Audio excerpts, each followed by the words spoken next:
그 저기 뭐야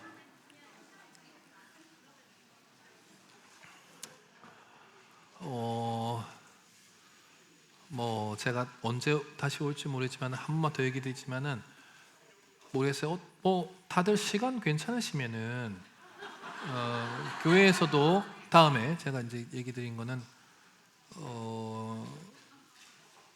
그 뭐 이렇게 의자 있으면 의자 앉아가지고 아침부터 계속 저도 설명하고 여기 써드리고 또 바로 집에 가서 실천할 수 있는 거예요. 첫 세 단계인데 아이가 어떤 상황인지 객관적으로 평가할 수 있는 기준. 두 번째는 뭐냐면은 이게 치료받아야 되는 정도인지 아닌지에서 치료받아야 되는 거는 빠르게 어떤 치료를 받아야 되는지에 대한 기준.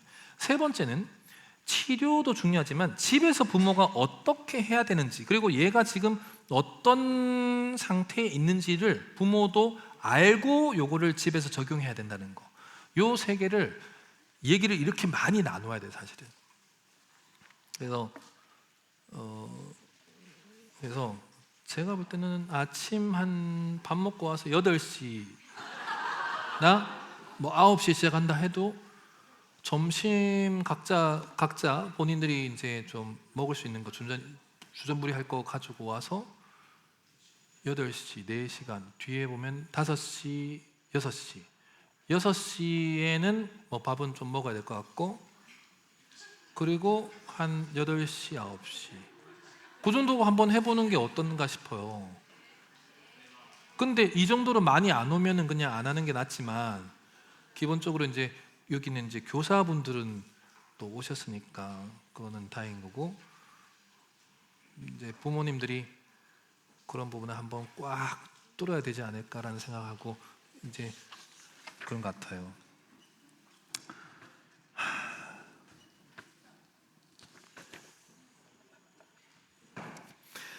그 ADHD 진단 기준. ADHD는 빠르게 설명드릴게요. 지금 ADHD 질문이 많은데 앞에 AD 파트 있죠. AD, Attention Deficit. 우리 중학교 1학년 때 영어 다 배우신 분들이잖아요. 중학교 Attention, 그게 차렷이 아니고 그게 뭐냐면은 주의력이란 뜻이에요. 집중. 근데 여기서 헷갈리면 주의력하고 집중력이 또 달라요. 자, 집중력은 뭐냐 하면은 자기가 좋아하는 거에 시간을 길게 쓰는 것만으로도 우리는 집중력이라 합니다. 그러면은 ADHD 진단 받아도 애는 뭐냐면 쥐가 핸드폰 좋아하면 핸드폰 가지고 7시간, 8시간도 써요. 그거는 집중력이라 그러지 주의력이라 하지 않아요. Attention Deficit 할 때 attention은 하루를 시간을 1시간 간격으로 우선 나눠서 그 아침 시간 1시간, 두 번째 1시간, 그때마다 해야 되는 거를 순서대로 그때 할 수 있는 능력을 주의력이라 그래요. 능력. 그러면 아침에 일어나서 아침에 뭐 해야 돼요? 입을 개는 능력. 일어나서 입을 개고 나서 뭐 해야 돼요? 양치하는 능력. 그리고 양치하고 세수하고 씻고 밥 먹는 능력. 밥 먹고 나면 뭐 해야 돼요? 옷을 입는 능력. 그리고 옷을 입고 난 다음에는 가방 싸는 능력. 그리고 나와가지고 신발 신는 능력. 그리고 나와가지고 가는 거예요. 그리고 이걸 자기가 해야 돼요. 그 시간대에. 이해돼요? 그 생활을 보면 자기가 자기 그 시간대에 해야 되는데 이런 거죠. 자, 들어와서도 자기가 다 해야 돼요. 씻고 밥 먹고 자기가 다 해야 되는데 이런 거죠. 엄마, 나 그 핸드폰 좀 하고 이따가 씻고 또 밥 먹고 하면 안 돼? 그래, 엄마가 믿는다고 이따가 다 해. 그 애가 계속 하다가 학교에서 6시에 왔는데 계속 핸드폰 하다가 10시가 됐어. 이제 자야 돼. 그러면 이거는 뭐야? 핸드폰에 집중은 했는데 주의력이 없다라는 얘기를 하는 거예요. 그래서 그게 attention deficit이에요. 이게 1단계의 주의력의 개념이에요. 자, 이 주의력이 떨어지는 아이들은 어떻게 되냐면은 자기가 그 시간에 그 오전 시간과 학교에서 하는 시간과 저녁하고 밤 이 4단계의 시간에 자기가 제때제때 그걸 못하다 보니까 나머지 시간에 못한 걸 짧은 순간에 뭘 하다 보니까 급하겠죠. 급하다 보니 일어나는 것들의 문제들이 계속 9개 항목으로 나눠져 있어요. 시작은 시작은 늘 빨리 하는데 마무리를 못한다, 이런 문항들이 있어요. 뭘 하는 건 뭘 하는 것 같은데 마무리를 못해. 옷 같은 거는 옷을 정리를 못한다, 이런 것도 문장이 있어요. 애 방을 이렇게 항상 매일매일 애 방을 찍어서 계속 날짜로 한번 남겨보세요. 아이 방이 정리가 되는 방인지. 그게 잘 안 될 겁니다. ADHD에 있어서는 스스로가 내 앞에 있는 여기 이렇게 떨어져 있는 옷도 속이 떨어진 게 뭐가 그렇게 이게 큰 문제야? 라고 여기고 있어요. 정상적 뇌는 걸어두는 건데, 얘들한테 막 혼을 내서라도 걸어두게 되면 어떻게 거냐? 옷걸이를 거는 걸 보면 ADHD 특징이 막 혼내가지고 걸어. 엄마 아빠 보는 앞에서 걸어. 엄마 보는 앞에서 걸어. 걸었는데 어떻게 되냐면 하나는 요렇게 걸었고 하나는 요렇게 걸었고 하나는 요렇게 걸었고 이게 규칙이 또 없어. 이게 뭐냐면 거는 것조차도 대충 거는 거야. 그냥 요렇게 걸어두면 되는데 그것조차도 그냥 막 거는 거야. 이런 어떤 세밀함, 기본적 규칙, 이런 것들이 잘 안 잡힌다. 그 다음에 무자극을 못 견디는 게 제일 큰 문제예요. 그게 뭐냐면은 한 5분, 10분 일찍 가야 되는 건데 5분, 10분 일찍 가지를 않고 딱 맞춰서 가고 싶어요. 왜냐하면 내가 뭔가 하고 싶은 거 끝까지 하다가 가는데 오히려 딱 맞춰서 가려고 그러다가 5분, 10분이 늦는 거예요. 그러면 10분 일찍 오면 어떤 문제가 생기냐? 10분 일찍 왔는데 10분 동안 자극이 하나도 없는데 그냥 기다려야 돼. 이걸 못 견뎌요. 뭐라도 하고 있어야 돼. 핸드폰이라도 하든 계속 뭐 하나 하다가 시작하면 이제 내려놓고 이렇게 하는 거예요. 내려놓고 편안하게 10분 동안 이렇게 자극 없이 편안하게 있는 걸 잘 못 견뎌요. 그리고 단기 기억 중에 감각 기억, 작업 기억이 있는데 잘 잃어버려요. 잘 잊어버려요. 근데 중요한 건 어디서 잃어버렸는지 잘 몰라요. 우산 같은 거 맨날 어디 기부하고 와. 그런데 어디서 기부를 했더라? 이게 기억이 잘 안 나요.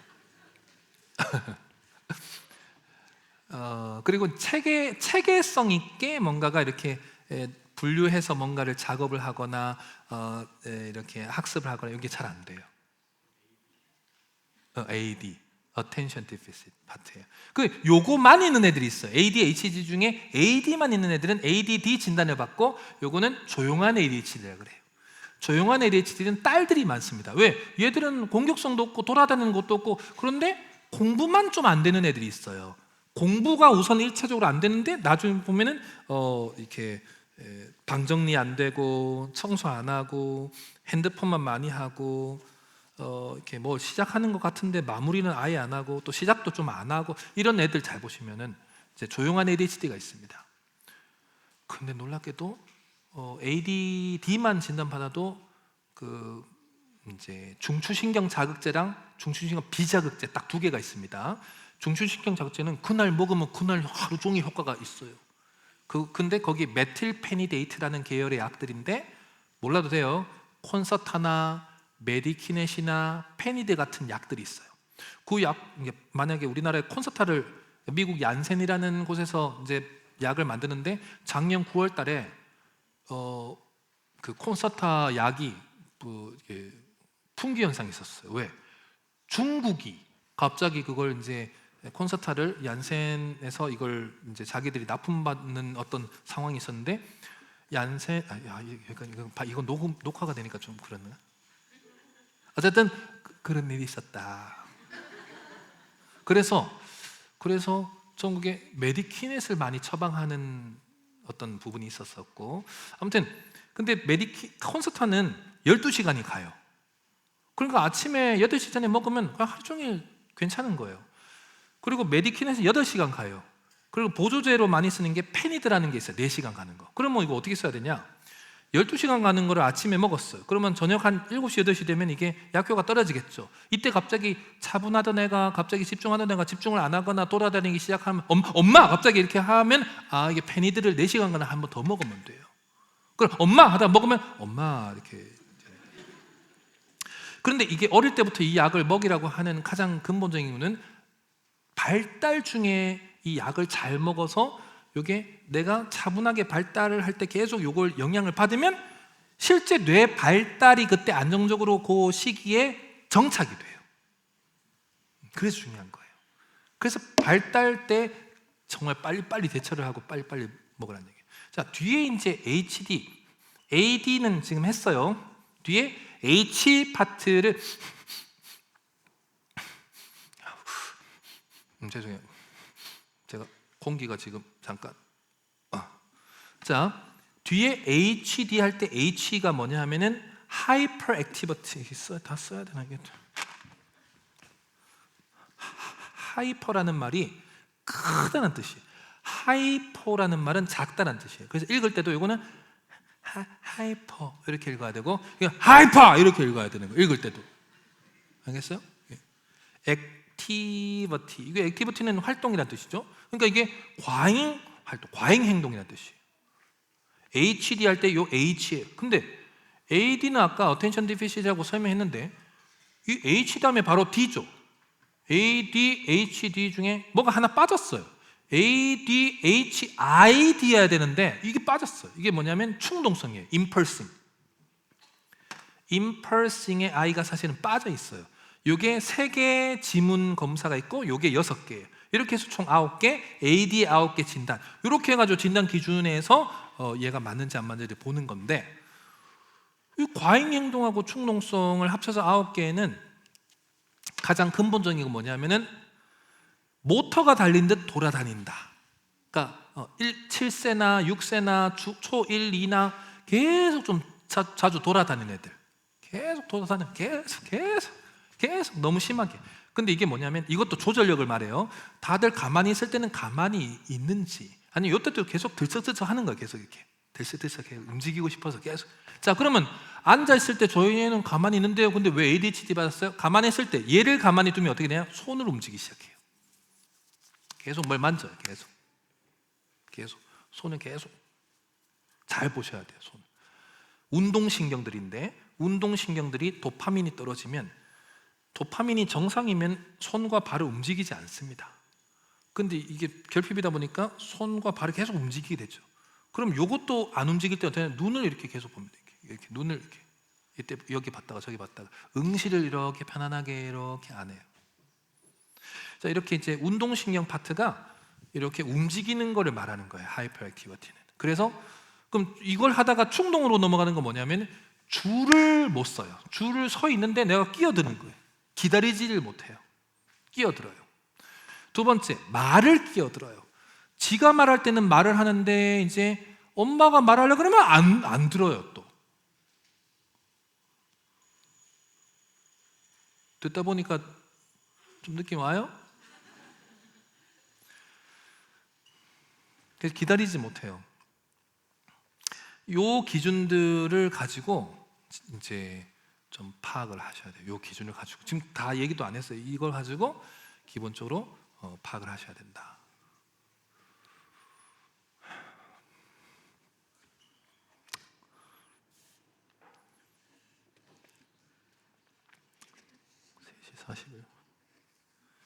그 질문 더 받으면서 진행하도록 하겠습니다. 자, 지금 질문 주실까요? 네, 제가 또 저기 가면 계속 막 줄 서고 그러지 말고 편안하게 질문, 이것까지 다 줬잖아요. 질문 다 하셔도 돼요. 괜찮아요. 네, 아버님, 여기 집사님이시죠. 여기 그 우리 한백교회 이게 크리스찬 아닌데 오신 분들도 있나요? 괜찮아요? 괜찮습니다. 네, 집사님. 다른 것보다 6번의 사춘기 정체성 자기 개념 부분에 네. 자존감이 낮은 아이 특징은 뭔가요? 라고 나와 있는데 이 부분을 좀 설명해 주셨으면 감사하겠습니다. 어디 파트요? 자존감이 낮은 아이 특징은 뭔가요? 6번. 그러면 전제 조건으로 자존감이 뭔지를 대답을 드려야 되겠죠. 자존감은 3개의 기준을 가지고 평가를 합니다. 우리나라 같은 경우에는 쿠퍼 스미스라는 분이 만든 검사지를 쓰는데 50개 지문 문항으로 제가 척도지 필요하신 분들은 제가 우리 목사님이나 전도사님들 통해서 드려도 되는데 그건 척도지니까 드려도 되는 거예요. 꼭 필요한 분들은 꼭 받으셔가지고 한번 하세요. 근데 요거는 알려드릴게요. 우리가 이제 카메라를 세우려면 이 카메라가 서 있으려면 밑에 3개의 다리를 놓고 세우죠.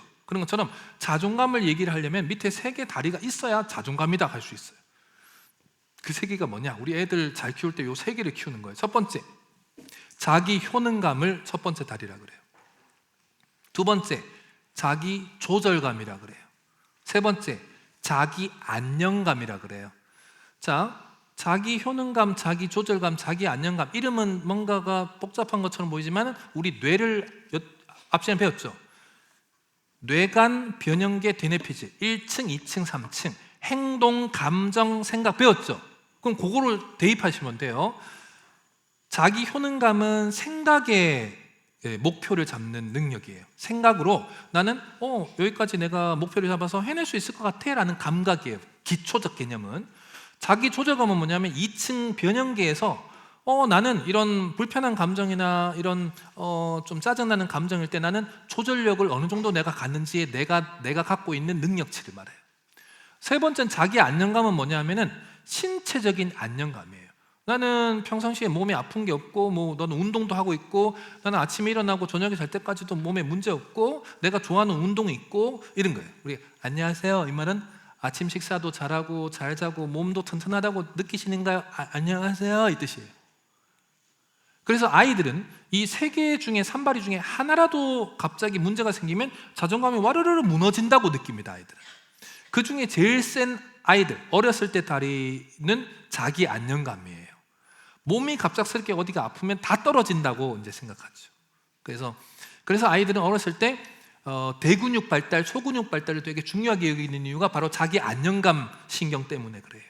이해되죠? 그래서 애들은 운동 많이 시켜야 되고 애들은 많이 뛰어다니게 해야 되고 특히 운동 많이 해야 돼요. 운동은 몇 살 때까지 조금 규칙적으로 해야 되냐면 24살까지 인간은. 그리고 25 넘어가면은 이제 노화가 시작돼요. 24까지 운동도 안 했다가 25 넘어가면서 노화 시작되면은 진짜 몸에는 많은 부분들이 염증화됩니다. 사이토카인이라는 게 나와서 염증을 이제 늘어나게 하는데 염증이라는 말 자체가 그 염이 불화자 3개를 쓰면 한자로 염입니다. 그러니까 몸의 온도가 적정 온도여야 되는데 뜨거운 상태에 문제가 오는 건데 그 온도가 가만히 있다가 올라가는 건 뭐냐면은 염증이 생기는 과정에 표피, 진피, 피하지방에 비만 세포들이 있는데 거기서 몸에 뭔가가 좀 몸이 힘들고 짜증나고 스트레스 받고 막 이러면은 이게 그걸 이제 치유하려고 비만 세포 안에서 뭐가 나오냐면 히스타민 물질이 막 나와요. 히스타민 물질이 나올 때 이걸 막 삐져나올 때 이게 벌어지면서 부풀어 올라요. 그 위치들이. 그걸 우리가 부종이다라고 하기도 하고 염증이다라고도 하는 거예요. 아침에 보면 팅팅 부은 애들이 있죠. 그걸 어제 저녁에 라면 먹어서 자서 붓잖아. 이게 아니고 너 온몸에 지금 염증 덩어리야. 이게 맞는 표현이에요, 사실은. 우리는 붓는 거를 되게 쉽게 생각하는데 진짜 안 좋은 거예요. 각자 얼굴이 좀 부었는지 안 부었는지 잘 보셔야 돼요. 전 요즘에 맨날 붓는다 그래가지고 지금 무서워요, 약간. 근데 이제 그게 뭐냐면 어른이 되면 회복이 잘 안 돼서 그래요, 우리는. 스트레스 많이 받은 상황에서 자고 일어나면 우리는 회복이 돼야 되는데 이게 염증들이 남아있는 거예요. 그래서 계속 부어 있는 거죠. 그러니까 어른들은 특히 잠을 더 잘 주무셔야 된다. 어쨌든 돌아와서 그럼 자기 효능감이라는 거는 어떻게 키워야 되냐? 부모님들이 작은 목표와 큰 목표를 우선 구분을 해가지고 가정 안에서도 아이들한테 우리 옛날에 뭐 했냐면은 뭐 구두 닦으면은 뭐 이렇게 보상해주고 애들한테 또 청소 한번 하면 엄마가 또 용돈 플러스 뭘 주면서 인센티브 같은 거 이렇게 줬잖아요. 우리 맞죠? 안 했어요? 너무 찢어지게 가난했나요 다? 근데 중요한 거는 그런 아이가 뭔가 뭐 목표를 잡았는데 그걸 해보면서 이렇게 재미를 느끼는 거. 그러니까 간단하게 얘기하면은 그런 것들도 할 수 있다는 얘기예요.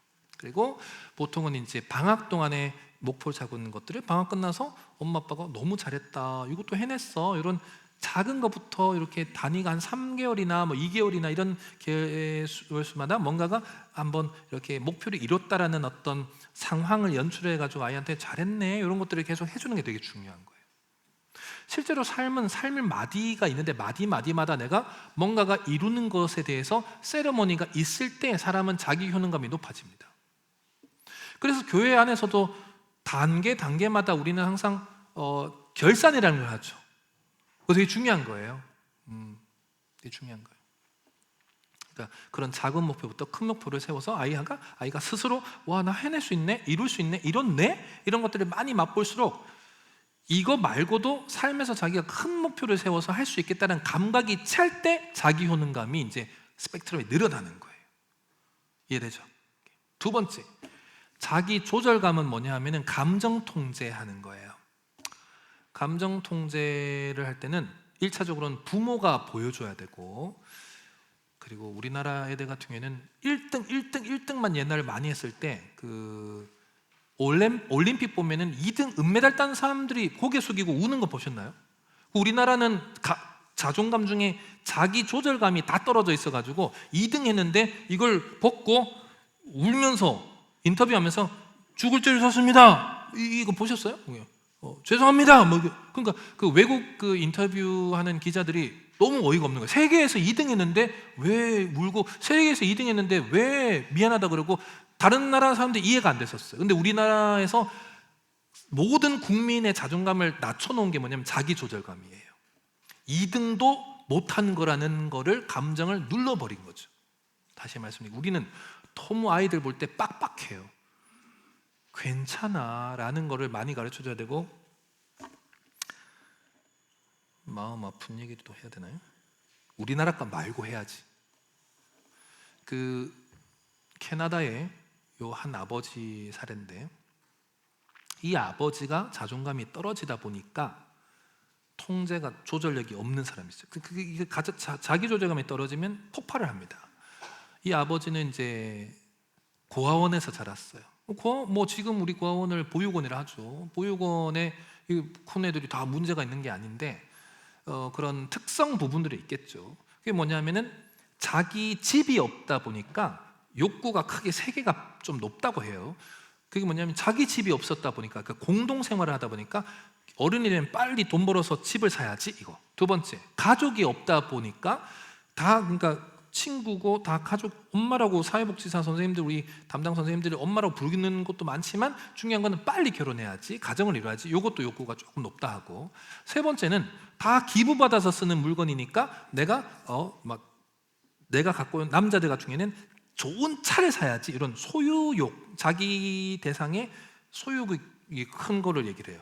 그 이분이 이제 보험을 해서 돈을 많이 벌어가지고 세 개를 다 이룬 날이었어요. 결혼도 빨리 하고, 집도 미국 캐나다에 좋은 집이다라는 전제 조건이 뭐냐면은 집 안에 이렇게 수영장이 작지만 있는 전제 조건, 이런 것들이 있다고 하는데 그런 집을 사는 거예요. 다들 부럽죠? 왜 아무리 좋아도 집 안에 수영장은 없잖아요. 근데 다 이룬 날이에요. 그럼 뭘 이뤘냐? 마지막에 결혼도 하고 일찍 아이도 놓고 또 수영 잔다는 집도 샀는데 마지막에 뭘 샀냐면은 스포츠카를 산 날이었어요. 집사님들, 남자 집사님들, 스포츠카. 우리는 탈 수도 없는 스포츠카. 근데 이제 얼마나 그 차가 보고 싶겠어요. 계속 봤겠죠. 자다가도 일어나서 가가지고, 미국 캐나다는 이제 차고가 집에 붙어 있잖아요. 자다가 내려가가지고 차고 가서 보고 잘 있네. 그런데 이제 또 자다가 이제 보고 싶어서 내려가서 차고를 문을 열었는데, 문을 열기 직전에 누가 차를 긁는 소리가 들려서 빨리 확 열어보니까 6살짜리 딸이 못으로 막 긁고 있는 거예요. 깜짝 놀라가지고 옆에 있는 공구를 들고 애 손목을 잡고 친 거예요. 이게 골든타임이 있어요. 신경도 깔끔하게 살리면 붙습니다. 실제로 신경들은 진짜 수술을 잘하면. 으개지는 거는 회복이 안 돼요. 신경도. 그래서 어떻게 됐냐, 중요한 거는 손목 절단 수술을 이제 진행했죠. 그 애는 이제 수술 몇 시간 만에 이제 깨어나서 아빠를 보는 순간, 아까 PTSD는 뭘로 온다 그랬어요? 시각으로. 맞아요. 그래서 얘는 아빠가 PTSD가 온 거예요. 아빠가 PTSD 대상이 된 거죠. PTSD 외상후 스트레스 증상은 4개가 있어요. 순서대로 제 경험이라고 머릿속에서 계속 침습적 반추가 일어나요. 그 상황이 아닌데도 머릿속에 계속 일어나요. 심지어 그 상황으로 생각이 돌아가요. 그걸 플래시백 현상이라 그래요. 플래시는 뭐냐면 우리 어렸을 때 후라시 딸깍하면 후라시. 너무 오래됐나 후라시? 후라시 가져와라 그랬잖아 우리 후라시. 후라시는 플래시가 불빛이라는 뜻인데 머리에서 순간적으로 전기 신호처럼 불빛처럼 빵 과거로 돌아가는 거예요. 그 순간으로. 백 뒤로 플래시백 현상이라 그래요. 그래서 생각을 하는 이게 1차예요. 그러다 보니까 온 몸이 지금 내 몸이 아니라 생각이 가면 자 보세요. 머리에 3층이 생각이 그 순간으로 딱 플래시백 현상하면 2층의 감정 영역이 따라가요. 그럼 생각해보세요. 내 머리는 내 머리라고 생각되는데 생각과 감정이 과거로 가버렸으니까 생각과 감정이 텅 빈 상태에서 몸만 남아있어요. 잘 보세요. 몸만. 그러면 몸이 생각과 감정이 몸하고 일치가 되어서 있으면 안정된 상황이라 하는데 얘들이 몸은 현재 있는데 얘들만 과거에 가 있으니까 몸이 엄청 두려워서요. 그래서 이게 뭐냐면 하이퍼 어라우즈라고 해서 과각성 상태가 돼요. 과각성 상태. 몸이 계속 막 이렇게 됩니다. 그 과거 생각 많이 하면 이렇게 돼요. 과각성. 그러면 그 다음 단계가 어떻게 되냐 하면은 몸이 어떻게 되냐면은 과거의 그 순간에 집중하다 보니까 이 몸이 얘한테 이렇게 우리 뭐죠 이렇게 하면은 인형이 이렇게 하는 그것처럼 이렇게 몸이 그 상황을 회피해요. 자전거 사고 났으면 자전거 사고 난 장소 절대 안 갑니다. 이 상황이 계속 반복돼요. PTSD 3대 증상이 반복되면서 마지막에 귀결되는 게 뭐냐면은 결국 뇌 가운데 편도체 영역에서 뭐라고 결정을 하냐면 부정적 감정이 마지막에 딱 고착화돼요. 그래서 아빠라는 존재는 진짜 무서운 존재라는 게 딱 잡혀요. 그래서 얘가 일어나자마자 아빠를 딱 보자마자 어떻게 했어요? 손을 이제 손목 줬다는 수술했으니까 일어나자마자 손목이 없는데 빌었어요. 아빠를 보고. 그만큼 무서운 PTSD 대상이 된 거예요. 그 아빠가 자기가 자기 스스로를 볼 때 얼마나 자괴감이 왔겠어요. 자기 조절력이 없는 거죠. 자존감에서. 그게 낮은 사람은 이게 폭발한 거예요. 그래서 어떻게 했냐? 이제 외국은요 아이를 그렇게 하면요 재판 받아서 완전 큰 형량을 받아요. 그래서 어떻게 됐냐면은 이제 아내한테 나 집에 정리하고 이제 갔다 오겠다고 했는데 몇 시간 후에 경찰한테 전화 왔어요. 남편 자살했다고. 남편이 분명히 집에 가서 정리하고 조사받으러 간다 해놓고 왜 그랬냐 보니까 남편이 집에 가서 차를 막 이렇게 피 닦고 이제 막 보니까 애가 긁어놓은 게 아니고 글씨를 써놨던 거예요. 뭐라고 써놨느냐 하면은 I love you daddy 이렇게 써놓은 거예요. 아빠 사랑해요 라고 썼는데 그 아빠 그거 닦으면서 그 글씨 딱 보자마자 이제 못 참았던 거죠.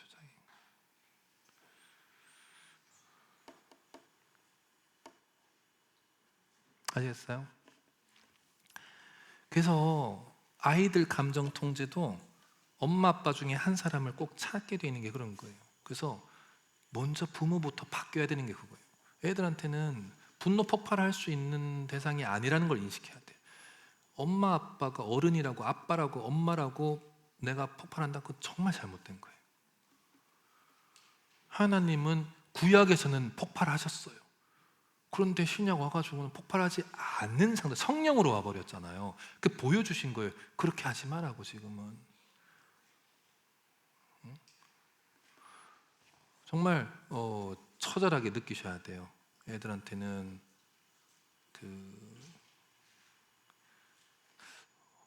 얼마나 안정적이냐, 조절감이라는 건 가르쳐 주는 거예요. 부모가 얼마나 편안한 존재냐에 따라서 전부 그걸 모델링 삼고 있기 때문에. 알겠죠? 그런 일도 있었다. 참. 무슨 아까 근데 자존감 좀 설명이 됐나요? 자존감은 그 세 가지 다리가 핵심인데 아이들 기준할 때 그 세 가지가 잘 잡혀가고 있는지 그걸 보시면은 자존감은 뜬구름 잡는 게 아니에요. 그 세 가지예요. 그리고 유홍준 그 정신과 의사가 쓴 자존감 수업인가? 그 책 유명했잖아요. 그거를 너무 오래, 그것도 벌써 몇 년 지났죠. 그 책도 좀 추천드립니다. 되셨어요? 또 질문? 네. 세 분 연속으로 1, 2, 3 이렇게 질문하시면 되겠네요. 저 잠깐 앉아도 돼요? 한 시간 2분. 1시간 2분 끝나고 나서 이제 교사분들 또 저 검사한 거 이따가 모여가지고 또 해야 돼서. 아니, 목사님 이게 붙어 있구나.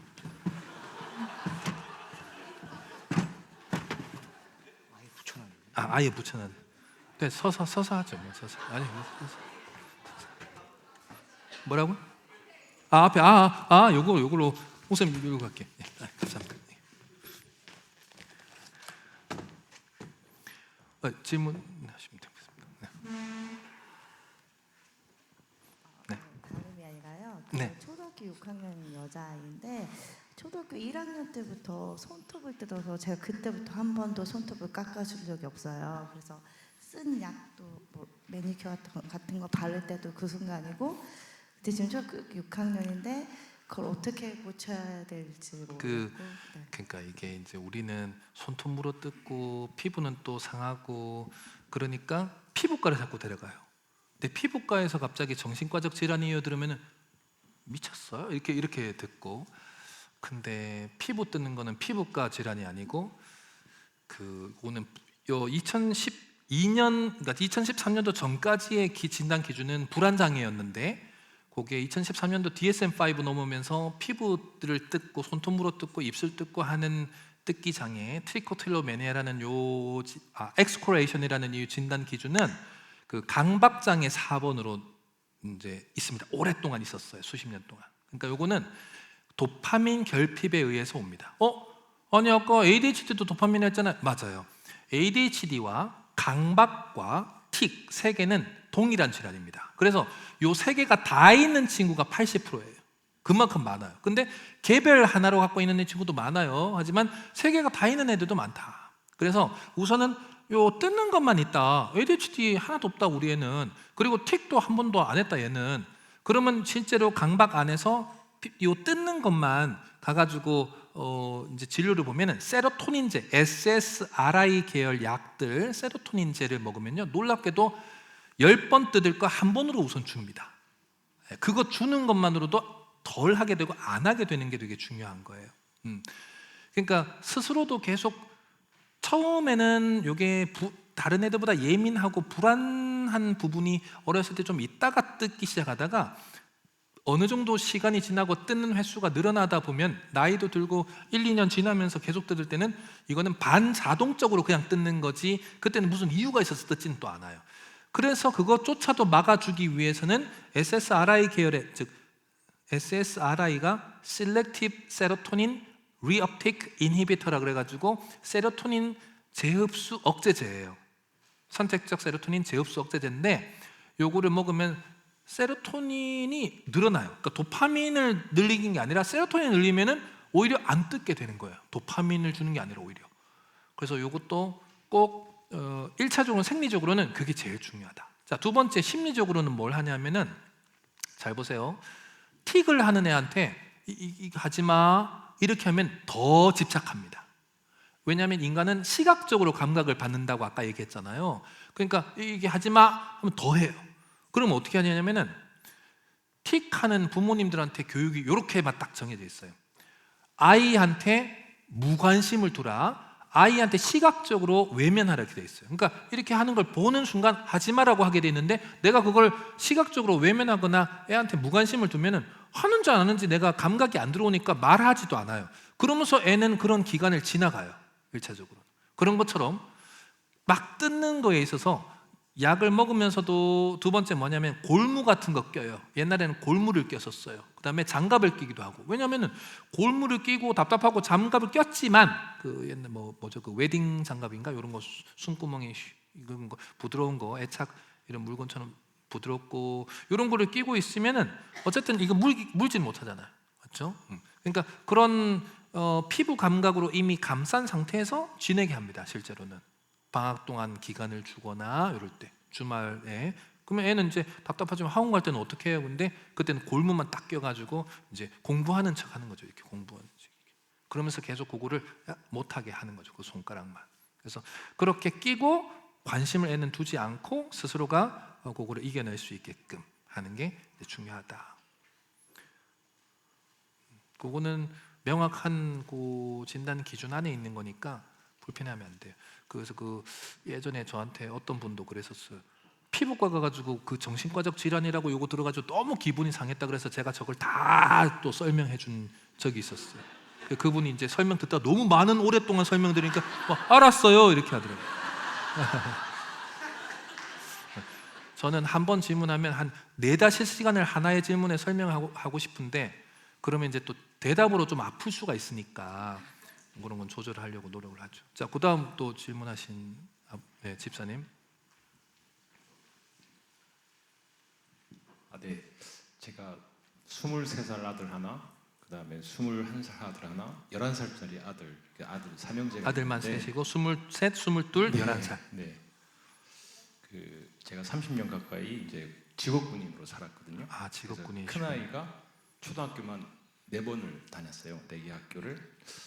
그러다 보니까 사교성 또 사회성이 이제 크면서 상처를 많이 받다 보니까 스스로 어딜 가든 독립성 있게 살아오는 것을 스스로 터득을 한 것 같아요. 그래서 큰 아이도 잘 큰 것 같고, 둘째 아이는 좀 틱이 좀 심한 정도들이 살아오면서 있었어요. 그래서 고3 때도 수능을 칠 때 너무 틱이 심해서 어떤 두려움, 그 다음에 어떤 그 주변 환경에 대한 불안함 이런 것 때문에 답안을 쓸 수 없을 만큼 이렇게 수능을 치면서 이렇게 했던 게 있었는데, 또 시간을 지내오면서 또 잘 큰 것 같아요.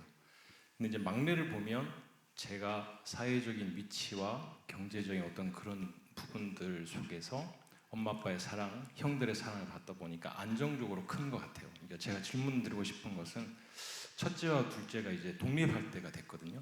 그런데 잘 큰 것 같은데 그 안에 결핍들이 있는 것 같아요. 그래서 겉으로는 부모에게 안정적인 모습으로 살고 있다는 것을 보여주고 싶은데 한편으로는 결핍들이 보여서 이제 독립해야 될 나이의 아이들에게 부모가 어떻게 그 아이에게 영향을 줘야 되고 행동을 해야 되고 어떤 것들을 또 지도해야 될지 관심을 가져야 될지가 궁금합니다.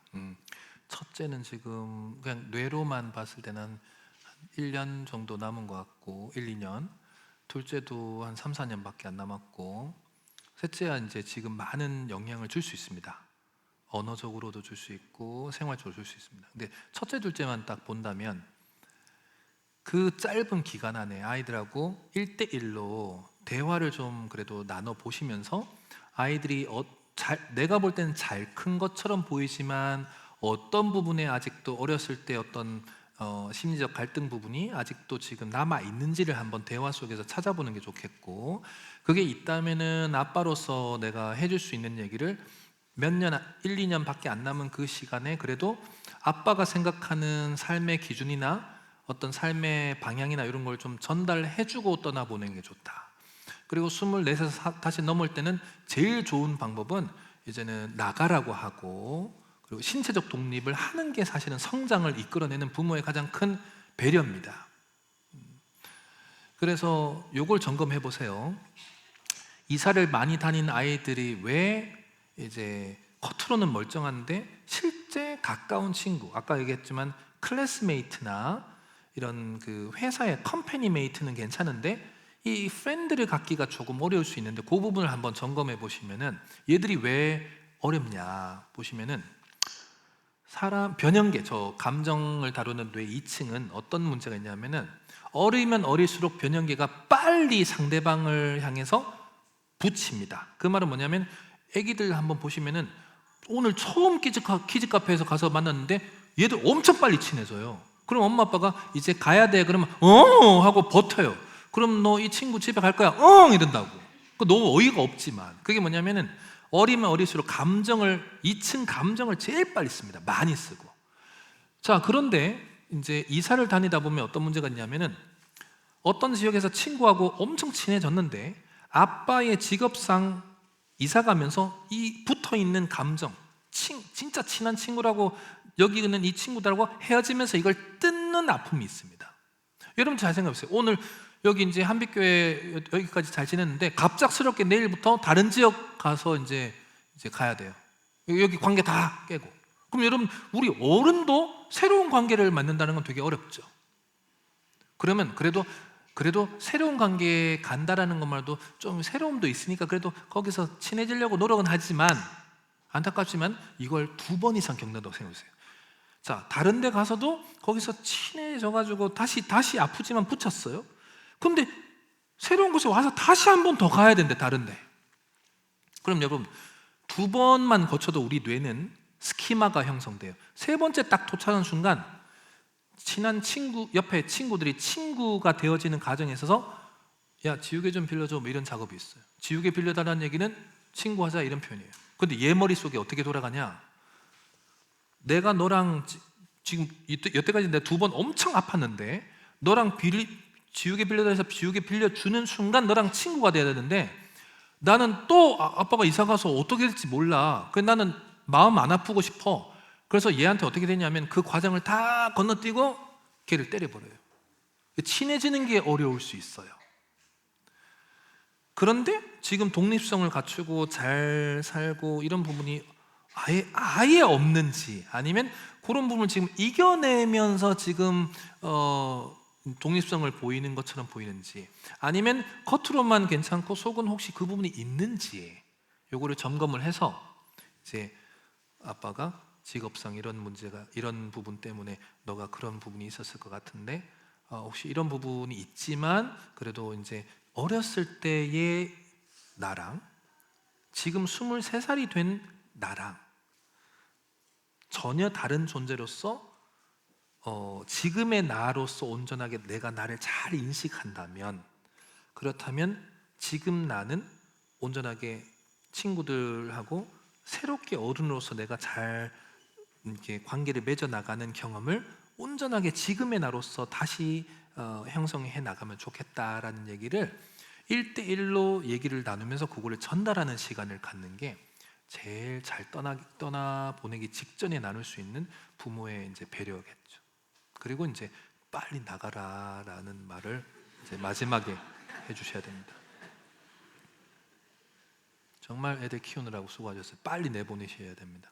그래야 빨리 큽니다. 자녀는 자기가 삶에서 자기가 한 달이라는 것을 감당해보는 능력에 있어서 빠른 성장이 있습니다. 아시겠죠? 네. 자, 그 다음 또 아까 손 드신 분, 뭐 또 질문 있으면 미리 얘기해 놓으세요. 아버님 먼저 하고 뒤에 이제 하시고. 집사님. 강의 즐겁게 잘 듣고 있었습니다. 네. 네. 저는 질문이 평범할 수도 있는데 평범하다는 얘기는 비범하다는 네. 얘기라고 아까 얘기했잖아요. 그 질문지를 쭉 전부 다 봤는데 여기서 질문지가 비슷한 거라고 할 수 있는 게, 이제 제가 자녀가 이제 16살 되는 딸과 14살 되는 딸이 있습니다. 근데 이제 사춘기가 지나면 다 괜찮아질까요? 이 질문과 경계와 수용은 어떻게 갈 수 있나요? 이 질문이 아마 2번째 뭐라고요? 경계와 수용을 어떻게 아. 함께 갈 수 있나요가 이제 제 어찌 보면 질문과 유사한 건 아닐까. 그러니까 제가 질문하고 싶었던 거는 사실 아이들한테 화를 내야 할 때 어떻게 화를 내야 할지, 혹은 화를 내는 게 맞나, 그리고 단호하게 얘기를 해줘야 한다는데 어떻게 단호하게 얘기를 해줘야 하나, 이게 항상 고민됐던 거거든요. 근데 이 질문이 나오기까지 사실 저는 이제 많이 비슷한 생각을 하실 수도 있겠지만, 아이를 키울 때 최적의 매뉴얼이 있으면 좋겠다. 이런 상황에는 이렇게, 저런 상황에는 저렇게. 근데 기계 있죠. 네. 기계 사용 설명서. 근데 그게 이제 그래서 서적이라는 것도 읽어보고 뭐 주워 들은 것도 많이 있어서 해보려고 해도 사실 적용도 안 되고, 그래서 가정의 상황이나 환경에 따라 뭐 아이들의 상태의 의무가 뭐 심각할 수도 있고 아닐 수도 있고 이런 생각을 하곤 했었어요. 그래서 저는 이제 수년 전에 부모가 살아야 건강해야 자녀도 건강하다는 걸 또 알게 돼가지고 이제 원가정에 대한 이제 책들을 찾아보면서 생각을 했었는데, 돌이켜 보니까 이제 제가 어찌 보면 아이보다는 제가 더 상담이 필요하고 약을 먹어야 할 수도 있고 내가 개선이 됐었어야 맞습니다, 겠구나라는 생각을 맞습니다. 한 적이 있었어요. 그래서 와우. 어렸을 때 어머니는 무서운 어머니면서 조금 안타까운 어머니, 아버지는 부존재였거든요. 정신적으로 육체적으로 계셨지만 아버지로서 역할을 못했고 뭐 여행 한번 같이 가본 적도 없는 그냥 그런 아버지. 그래서 제가 성인이 돼서 그 어떻게 그 부모의 사랑을, 사랑이라는 단어는 들어봤지만 그 사랑이 어떤 모양이고 어떻게 생겼는지를 제가 잘 모르다 보니까 아이들한테 어떻게 사랑을 전해야 할지 몰라서 제가 할 수 있었던 거는 그냥 착한 아이였으니까 저도 착한 아이였고 엄마가 착하다는 얘기를 한 걸로써 인정을 채웠던 것 같더라고요. 성인이 돼서 알았죠. 그래서 저는 그냥 직장생활 회식 안 하고 집에 가고 그래서 뭐 육아휴직도 하고 그래서 어떻게 할지 모르니까 진짜 집에만 일찍 들어가자 이런 생각으로 그냥 아이들 곁에 있었던 것 같아요. 그래서 남들이 한다고 하니 뭐 캠핑 장비 사서 캠핑도 다녀보고 근데 이제 그렇게 해서 아이들하고 잘 지내왔다라고 생각했는데 어느 순간 큰애가 중학교를 딱 들어갔는데 자기의 의사표출을 하고 이렇게 반항적인 말도 때로는 어찌 보면 어떤 비속어나 이런 SNS나 그런 데서 본 얘기를 이렇게 할 때 속이 상하더라고요. 나는 최선을 이렇게 다 했다라고 생각하는데 다만 아이들이 뭐 저는 착한 아이였으니까 그래도 거절을 좀 할 수 있는 아이였으면 좋겠다라는 생각을 하고 사랑을 줬었는데 막상 이렇게 반항적인 얘기를 듣거나 또 동생한테 또 불친절하게 또 하거나 자매는 원래 싸운다고는 하지만 이거 너무하는 건 아닌가 그럴 때 좀 속상하기도 하고 그래서 이걸 어떻게 얘기를 해야 할까 그래서 화를 내야 하나 말아야 하나 이런 고민 속에 항상 있었는데 그 방법도 잘 모르겠고 그래서 이제 내 맘 같지 않고 그런 마음이 들어 질문을 하게 됐습니다. 질문보다 이제 사설이 더 길었는데 그래서 이제 경계와 수용의 어려움이 좀 있었고 그래서 사춘기는 원래 다 그런 건지 궁금해서 질문드렸습니다.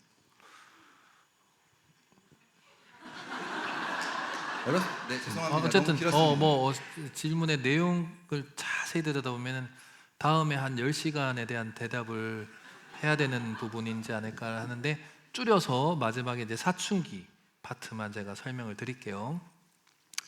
우선은 큰애가 사춘기가 먼저 들어가잖아요. 그러면 사춘기의 가장 큰 그 핵심이 뭐냐면 자기 공간적 문제예요. 그러니까 제가 늘 얘기하는 게 둘을 키운다. 그러니까 애들이 하나가 아니다라는 전제 조건은 이른 나이에 자기 방 그 심리를 빠르게 인식하고 아이들한테 제공하는 거예요. 그럼으로 인해서 아이들은 알아서 신체 그 기본적으로 제가 4가지 독립을 늘 얘기 드렸죠. 수면 독립, 식탁 독립, 목욕 독립, 그다음에 그 용돈 독립이라고 제가 늘 설명드렸는데 부모가 꼭 삶의 개입, 그러니까 나는 아이한테 관심이라고 생각되지만 애들 입장에서는 간섭이 되는 거예요. 나는 관심인데 애들 입장에서는 사춘기가 들어가면서는 개입이 돼요. 아빠가 좋은 사람인가 알겠어. 아빠는 착한 사람인가 알겠어. 하지만 나의 입장에서는 그거는 지금 나한테 통하는 게 아니라 어렸을 때 나에게 줘야 되는 말과 행동과 표현력이에요. 사춘기가 들어가면요 갑작스럽게 자기가 자기를 착각을 해요. 어른이 되더라고.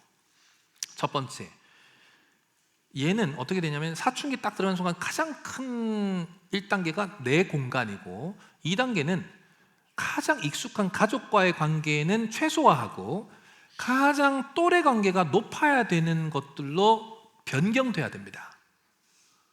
이게 핵심인데 부모 입장에서는 왜 너는 사춘기 때 가족하고 안 놀려 하고 여행도 같이 안 가려고 같이 시간도 안 보내고 아빠하고 대화도 안 하고 넌 왜 그래? 라고 하는 거는 이런 거예요. 너는 사춘기 되지 마. 다시 3학년으로 돌아가.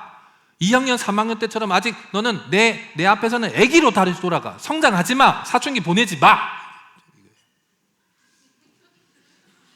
내 앞에서는 애기로 다시 돌아가. 이거랑 똑같은. 그 말은 성장하지 말아라는 거예요. 인간은 그 사춘기 시기를 거쳐야지 어쨌든 이때 신경세포가 가지치기가 일어나서 정서적인 문제, 고민, 성에 대한 고민, 그 다음에 이제 가족들과의 독립된 자기 정체성에 대한 이거 그 고민 이런 거를 스스로가 또래들하고 다지면서 건너가는 건데 부모 입장은 하지마! 그거 엄마 아빠 봤을 때 그거 이상해! 하지마! 다시 3학년 돌아가! 2학년 돌아가! 애기로 돌아가! 이렇게 얘기하는 거예요. 애들은 커야 되는데 부모는 그 짧은 기간을 웨이팅, 기다리면서 보호하는 건데 개입해서 보호하려고 하다 보니까 이제 문제가 생기는 거죠. 그리고 이제 두 번째, 저기 집사님은 형제 자매가 있나요? 형 두 분. 그러면 어릴 때 이런 말 들어왔죠. 엄마 아빠 없으면은 큰 형이 아빠다 이런 얘기 들었죠. 아니 집사님 들었어요, 안 들었어요, 솔직하게? 그러면 형들을 어떻게 부모님들이 이제 싸울 때 뭐라고 했어요? 몇 살 차이였어요? 큰 형? 3살씩. 좀 차이가 좀 있었군요. 또 남자 형제는 좀 많이 때리니까 어렸을 때 한번 꽉 잡으면 이제 그냥 맞아요? 맞지는 않았는데 대화도 없었다. 뭐 어떤 관계인지 알겠네요. 제가 뒤에 물어보려고 했는데 그냥 대답을 해봐서. 자, 대부분은 그런 거 있잖아요. 형제 자매가 되게 중요하다고 부모가 인식한다면 그런 거 있잖아요. 엄마 아빠 없으면은 너희들밖에 없으니까 평생 너희들 관계는 우애 있고 그렇게 해야지 하고 고등학교 3학년까지 보낸다면 얘들은 그러면 삶을 어떻게 살아야 되냐면은 20살 넘어가면서 매일 전화해야 돼요. 아침에 무난 인사해야 돼요. 형한테. 첫째 형 잘 살아요? 형 어제는 잘 잤어요? 형 매일매일 제가 전화하고 우리 엄마 아빠 없으면 우리밖에 없는데 또 저녁에도 한번 또 더 전화 드릴게요. 아니 지금 집사님 마음이면 우리도 그렇게 하면서 애들한테 그 마음을 가져야 되는데 우리도 그렇게 안 살면서 우리도 지금 그렇게 안 하면서 얘들이 우애가 안 좋고 지금 이상한데요? 이렇게 지금 저한테 던지는 거예요. 본인도 그렇게 형한테 대화도 안 한다면서요 지금. 심지어 크면서도 안 그랬다면서. 자, 그리고 심지어 형제 자매 우애 있게 부모가 강압해서 컸던 분들조차도 고등학교 딱 졸업하고 대학교 헤어지고 그러면서 언니, 누나, 오빠, 형, 동생하고 아무도 연락 안 해요 지금. 심지어 강압해서 큰 분도 있어요. 엄마 아빠 없으면 언니가 엄마야, 오빠가 엄마야, 형이 아빠야. 이게 큰 분들조차도 전화해요? 전화 안 한단 말이에요. 전화 안 해요. 그리고 그렇게 컸으면은 오빠 엄마 아빠 없으면 오빠가 나한테 아빠야. 어제 언니랑 잘 잤어? 사랑해. 그리고 뭐 문제 있으면 나한테 얘기해. 내가 빛을 지는 게 낫지. 다 얘기해. 내가 빛을 져서라도 줄게. 오빠 사랑해. 민지 잘 살고 있지? 민지 조카, 내 조카. 여러분들 그 돈 10만 원 줄 수 있어요? 매달 형, 누나, 오빠, 동생한테 매달 10만 원 줄 수 있어요? 매달? 20만 원 줄 수 있어요? 자, 높여볼게요. 100만 원 줄 수 있어요? 말도 안 되는 소리 하지만 주는 게 이상한 거예요. 주는 게 성인인데 왜 그걸 나누고 있냐고요. 또 나누면 안 되는 거예요. 정말 문제가 있을 시에 내가 도와줄 수 있는 정도까지는 괜찮아요, 가족은. 근데 그걸 왜 그렇게 줘요? 그것조차도 문제를 만드는 거예요. 내가 자립성을 무너뜨린 거예요, 형제자매조차도. 다시 말씀드릴게요. 애들은 그렇게 키우시면 안 됩니다. 반대로. 자매라 그랬잖아요. 이제 첫째 나이가 중심인데 첫째가 사춘기 딱 들어가는 순간 이미 뭐라고 물어보냐면은 방이 있습니까 물어보고, 두 번째 혹시 형제 자매들이 얼마나 하루 중에 서로 시간적으로 겹칩니까 물어봐요. 최악이에요, 겹치면. 첫째와 둘째의 동선이 안 만나는 게 제일 좋아요. 안 만나는 게 제일 좋습니다. 여러분들 이렇게 생각하셔야 돼요. 남편과 나하고 결혼했으니까 24시간 365일 같은 직업을 하면서 같이 24시간 지내는 게 결혼 생활인가요? 이거 묻는 거랑 똑같은 거예요. 결혼했잖아요. 둘이 검은 머리 파뿌리 될 때도록 자랑하고 계속 결혼했으니까 계속 24시간 같이 있고 저녁에 잘 때 같이 있고 계속 일도 하는 곳에 같이 있고 그걸 원해요?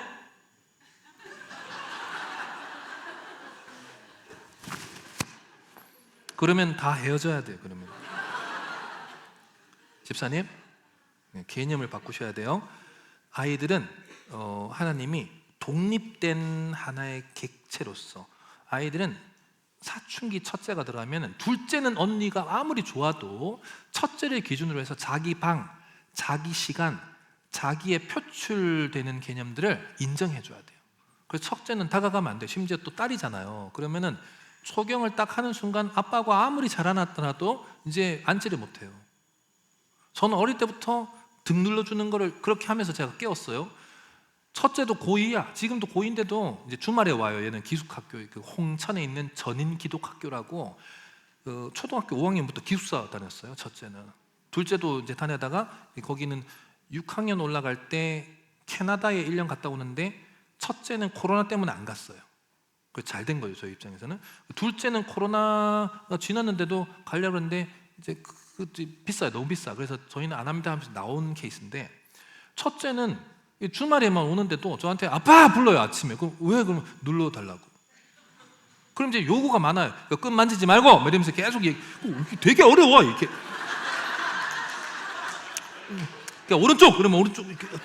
그럼 편안하게 일어나요. 얘는 이제 그 토요일 날 저 플라잉 요가인가 뭐 그거를 이제 각 지역에 보면은 그 복지관에서 하는 거 있잖아요. 그래서 막 사진 보내와요. 이렇게 보세요. 걔가 필요할 때 저를 찾을 때 아빠는 간헐적 만남이 제일 중요한 거예요. 그 아이가 필요로 할 때. 근데 아빠는 지금 얘는 초등학교 2, 3학년처럼 나랑 있는 시간에 온전하게 우리는 함께 해야 된다라는 착각을 하고 있는 거예요. 초등학교 딸이니까 그렇죠. 이렇게 생각해야 돼요. 집사님 이렇게 생각해야 돼요.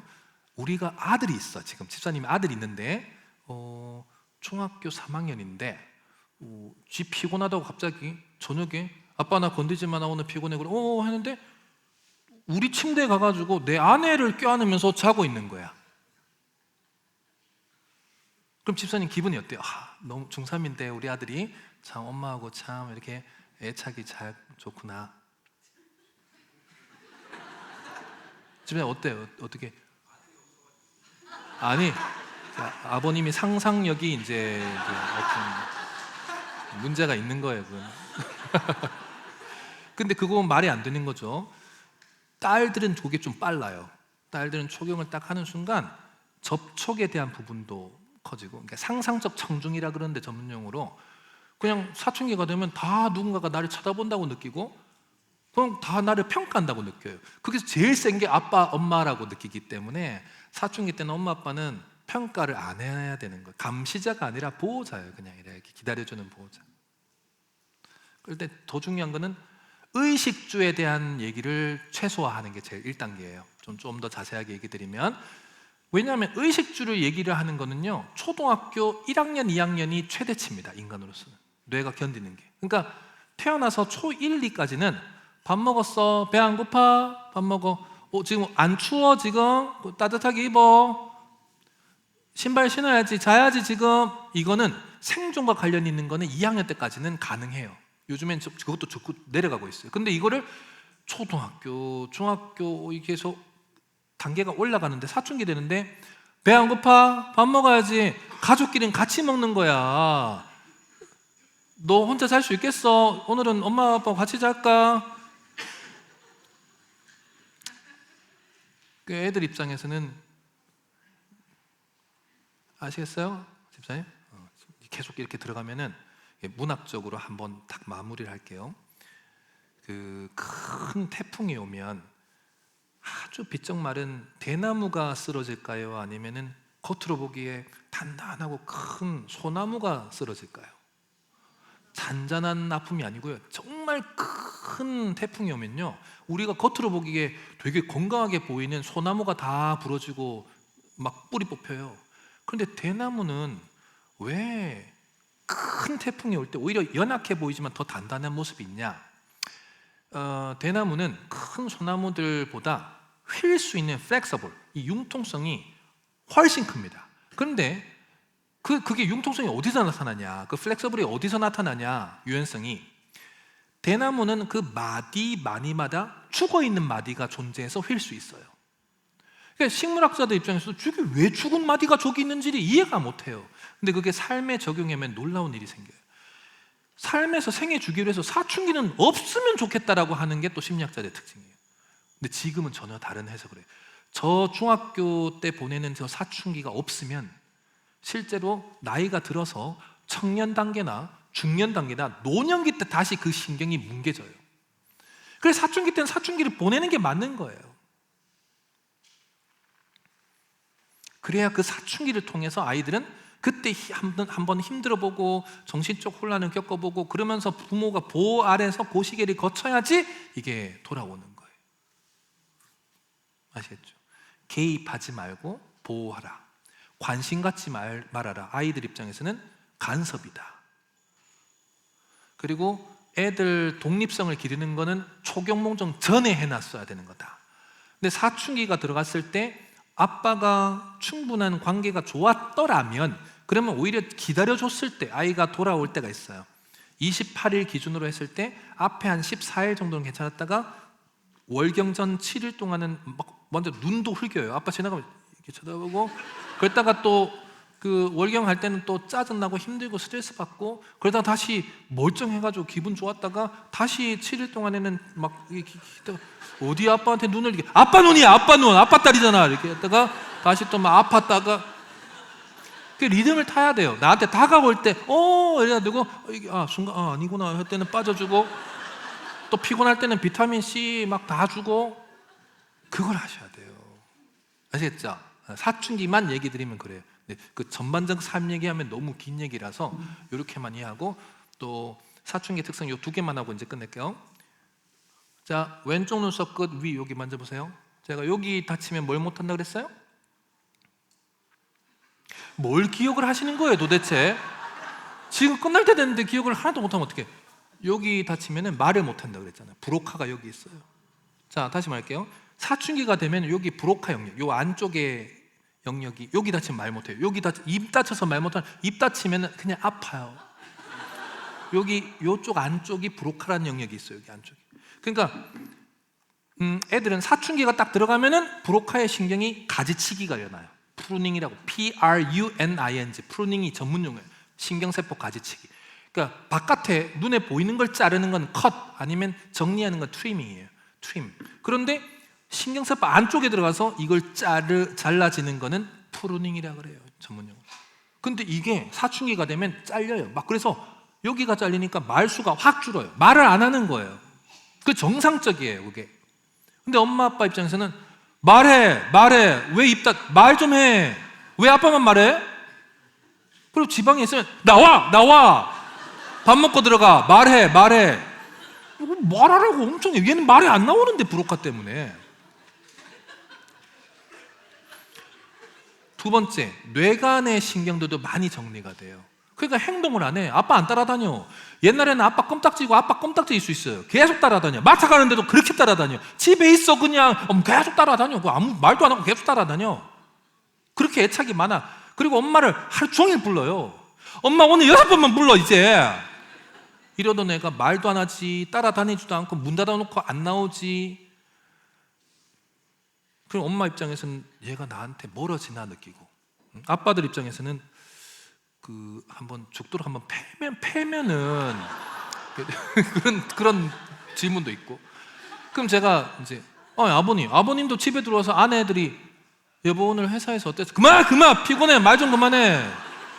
여보 저 마트 무거운 거 들어야 되지 좀 이렇게 같이 들면 바보같이 그걸 왜 들어 그냥 그 배달시키면 되지. 그 아버님들도 말도 안 하고 행동도 안 하니까 그러면 아내들한테 죽도록 한번 맞으면은 우리는 가장인데 막 이런 얘기.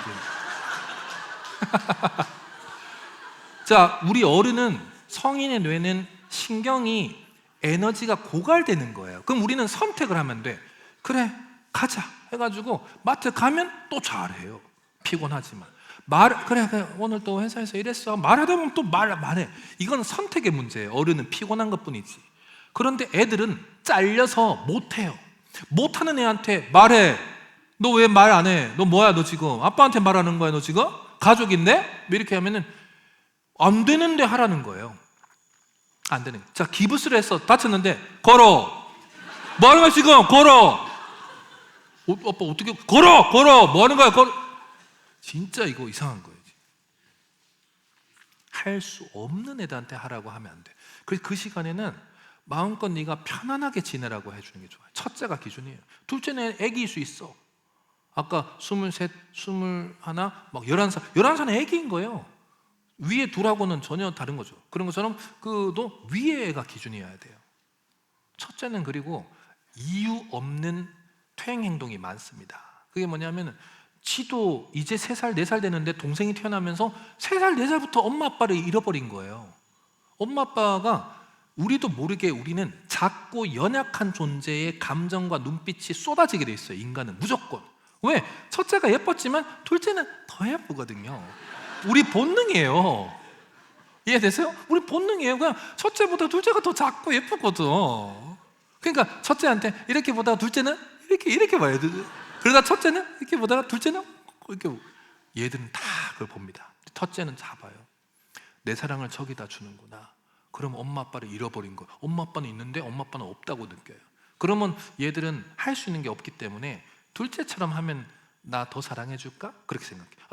얘는 지 나이에 맞게끔 올라가야 되는데 성장하는 게 아니라 뒤로 가는 거야. 퇴행으로 하는 거야. 그래서 동생 보니까 우는데 더 달래주고, 똥 싸니까 더 똥 쌌다. 저 울어야 되는구나. 울어야 되고 짜증 내야 되는구나. 그럼 엄마가 갑자기 동생한테는 그런데 말해 울지 말고 말을 하라고. 왜 우냐? 첫째들은 엄청 당해요. 그러니까 기준은 육아를 할 때 다 키워놔도 첫째들은 1대1로 꼭 데려가가지고 첫째는 1대1 애착을 다 커도 채워줘야 된다는 얘기까지 있어요. 첫째만큼은 그냥 이렇게 계속 쓰다듬어야 돼요. 1대1로. 근데 같이 있을 때는 별로 의미가 없어요. 1대1로. 알겠죠? 첫째는 채워줘야 돼요. 집사님 좀 이해됐어요? 둘이 또 얘기하느라고 또 듣지도 않고. 아무튼 저 봐, 안 들어. 진짜 아시겠죠? 그러니까 꼭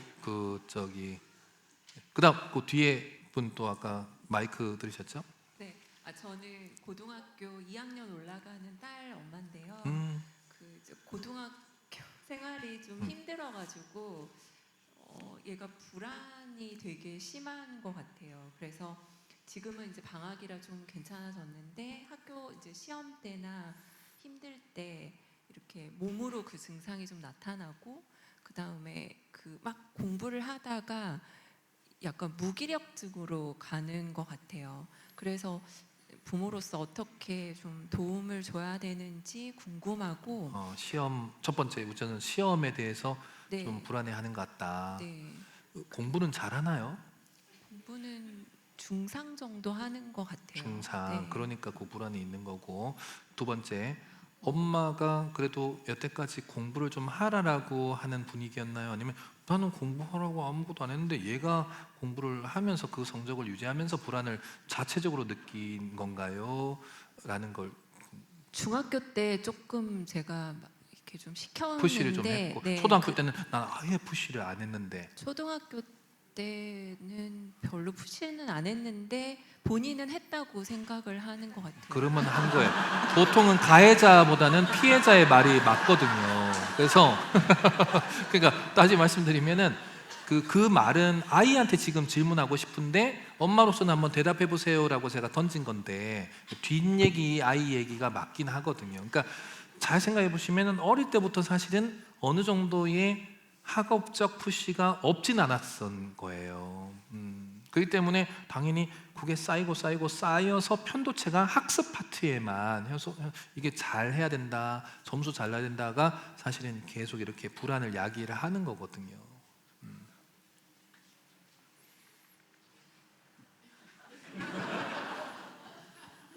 본인이 불안을 야기를 한 거예요. 사실은 안 한 것처럼 이거 어쩔 수 없어. 이게 솔직하게 얘기를 해야지. 어쩔 수 없어요. 그래서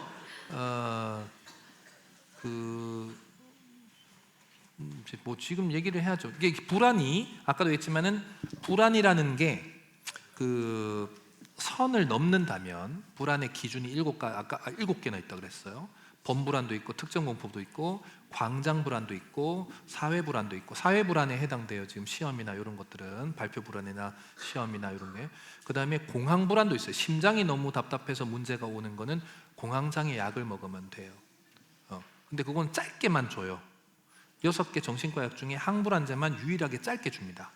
왜냐하면은 불안장애만 유일하게 지 머릿속에서 생각하면서 만들어내는 신체 증상이라 가지고 생각이 불안이 하니까 심장이 빨리 뛰는데 항불안제는 대부분 심장을 천천히 뛰게 만드는 약이에요. 그러니까 어떻게 되냐, 항불안제 먹으면 나는 지금 불안해서 미치겠는데 시험 볼 때 불안에 미쳐서 심장이 뛰어서 성적 잘 안 나고 해야 되는데 심장이 안 뛰어. 그럼 거꾸로 어떻게 되냐면은 심장이 안 뛰니까 머리가 괜찮나? 이렇게 스스로 거꾸로 이거를 인식받아서 불안이 떨어지는데 2주도 안 되고 일주일도 안 돼요. 그 시험 보는 그때만 항불안제 받아가지고 한번 먹어보라고 하시면 돼요. 그건 아무 문제가 없습니다. 학회, 그 다음에 발표회 이런 거 가면은 이걸 항불안제 제일 많이 처방해서 먹는 집단 1순위가 정신과 의사. 그러니까 약을 제일 잘하니까 그냥 바로 자기가 먹고 그냥 발표 시원하게 하고 내려가요. 놀랍지 않아요? 잘 이용해야 돼요. 그러니까 모르기 때문에 그 약을 무서워하는 거고, 심지어 이 과정 안에서는 내가 조금 아이를 부모다 보니까 아무래도 공부를 조금 그래도 시키고 싶어서 해왔지만 결과적으로는 아이 입장에서는 조금 불안이 생긴 거예요. 그건 뭐 어떻게 할 수가 없죠. 왜냐면 공부를 안 시키는 것보다는 시켜서 그래도 여기까지 온 건 좋았지만 얘는 지금 불안을 조금 강하게 느끼는 거니까 혹시 그게 너무 심각하다 싶고 조금 과하다 싶으면은 항불안제 먹어보면 돼요. 아무 문제가 없어요. 알겠죠? 어차피 최저 용량을 줘요. 그러니까 그렇게 무서워할 필요도 아무 문제가 없으니까 시험 볼 때만 딱 그거 먹고 한번 보면은 안 떠요. 베타블로커라고 이게 심장을 안 뛰게 만드는 거예요. 안 뛰니까 천천히 뛰게 만드는 거예요. 안 뛰게. 그리고 이제 항불안제 말고 수면제 파트가 있는데, 수면제를 먹고 그 어른들이 누구 죽었다 이렇게 뉴스 나오잖아요. 수면제 막 많이 먹고. 그럼 수면제 먹으면 오래 자는 거 아닌가요? 하는데 수면제는 항불안제보다 더 심하게 심장을 천천히 뛰게 만들어요. 핵심이. 그러니까 잠을 잘 때 이 심전도라 그래서 심장이 어떻게 뛰는지를 보는 검사하는데 천천히 뛰지 않고 불안도가 높은 사람들은 이게 천천히 안 뛰다 보니까 페이싱이 높다 보니까 그 잠을 못 자는 거예요. 그러니까 수면제는 심장을 과하게 느리게 뛰게 만드는 약들이에요. 쉽게 말하면 멜라토닌도 있지만. 그러다 보니까 수면제를 한 번에 막 10개 이렇게 먹으면 심장이 천천히 뛰게 하다가 안 뛰어서 죽는 거예요. 그래서 수면제가 진짜 위험한 거예요. 이해되죠? 그래서 애들 아까 얘기했지만 애들이 직접 뭔가 사도 안 되고 애들하고 같이 가서 약을 탔지만 내가 가지고 있다가 하나씩 제 시간에 주는 게 좋아요. 물론 아까 그 멜라토닌제 사실 그런 건 부작용 거의 없지만 그래도 조절해 줘야 된다. 뭐든지. 그리고 애하고 항불안제는 가서 타서 뭐 아무 문제 없어요. 제가 얘기한 거는 그런 부분만 하면 된다. 두 번째는 이게 생각이 만들어내는 부분이다 보니까 생각을 내가 아이한테 잠깐은 얘기해 주는 게 좋죠. 그러니까 이런 거죠. 시험 보기 전에 3단계예요. 시험 보기 전에 이미 나는 망칠 것 같아, 나는 시험 좀 못 칠 것 같아 라는 생각 자체를 하지 마라라는 얘기를 먼저 해줘야 돼요. 왜? 아직 하기도 전이기 때문에 내가 스스로 그런 그 결과를 예측하면 안 된다는 얘기를 해주는 거고, 두 번째, 시험 보다가 내가 잘 푸는 문제를 보는 게 아니라 안 풀렸던 문제에 집착하면서 나는 망쳤어 라고 일반화에 오류를 해요. 이게 2단계예요. 그러니까 뭐라고 얘기하냐면 네가 문제 풀다가 안 풀린 거에 집중하지 말고 내가 풀어놓은 거에 대해서 어느 정도 풀었으니까 나머지는 내가 시간을 맞춰가지고 풀면 된다라는 생각을 나눠서 하라고 해야 돼요.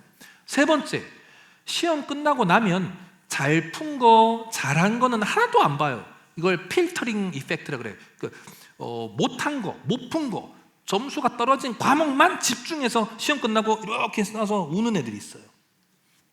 잘하는 애들이 있는데 이렇게 하면은 시험이 불안이 엄청 세죠. 시험 불안이. 그래서 요 세 개를 반대로 하지 마라 그래야 돼요.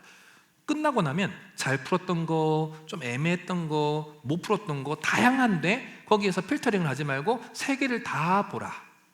세 개를 다 난 잘한 거는 스스로 잘했다라고 하고 또 애매했던 거는 잠깐 내가 다시 한번 확인하고 그리고 못 풀었던 거는 정리해가지고 오답노트 하면 되는 거다라는 거를 객관화시키는 거지.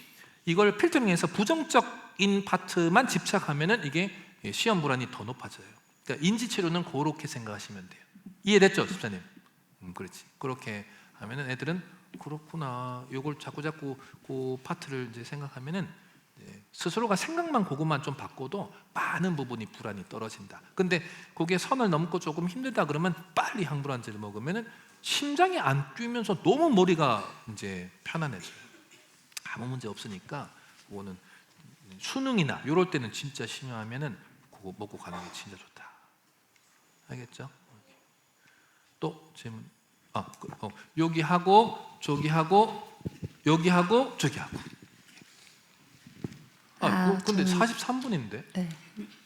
저 질문지에 학교 부적응과 불안은 어떻게 다르나요에 대한 질문이 좀 궁금해요. 초등학교 입학을 앞두고 있어서 제가 좀 걱정되고 불안되는 측면도 아직 안 들어갔는데 있어서. 지금. 네. 근데 앞으로 혹시 이런 상황이 왔을 때 어떻게 도와줘야 될까 그런 부분을 미리 알면 대처할 수 있을 것 같아서요.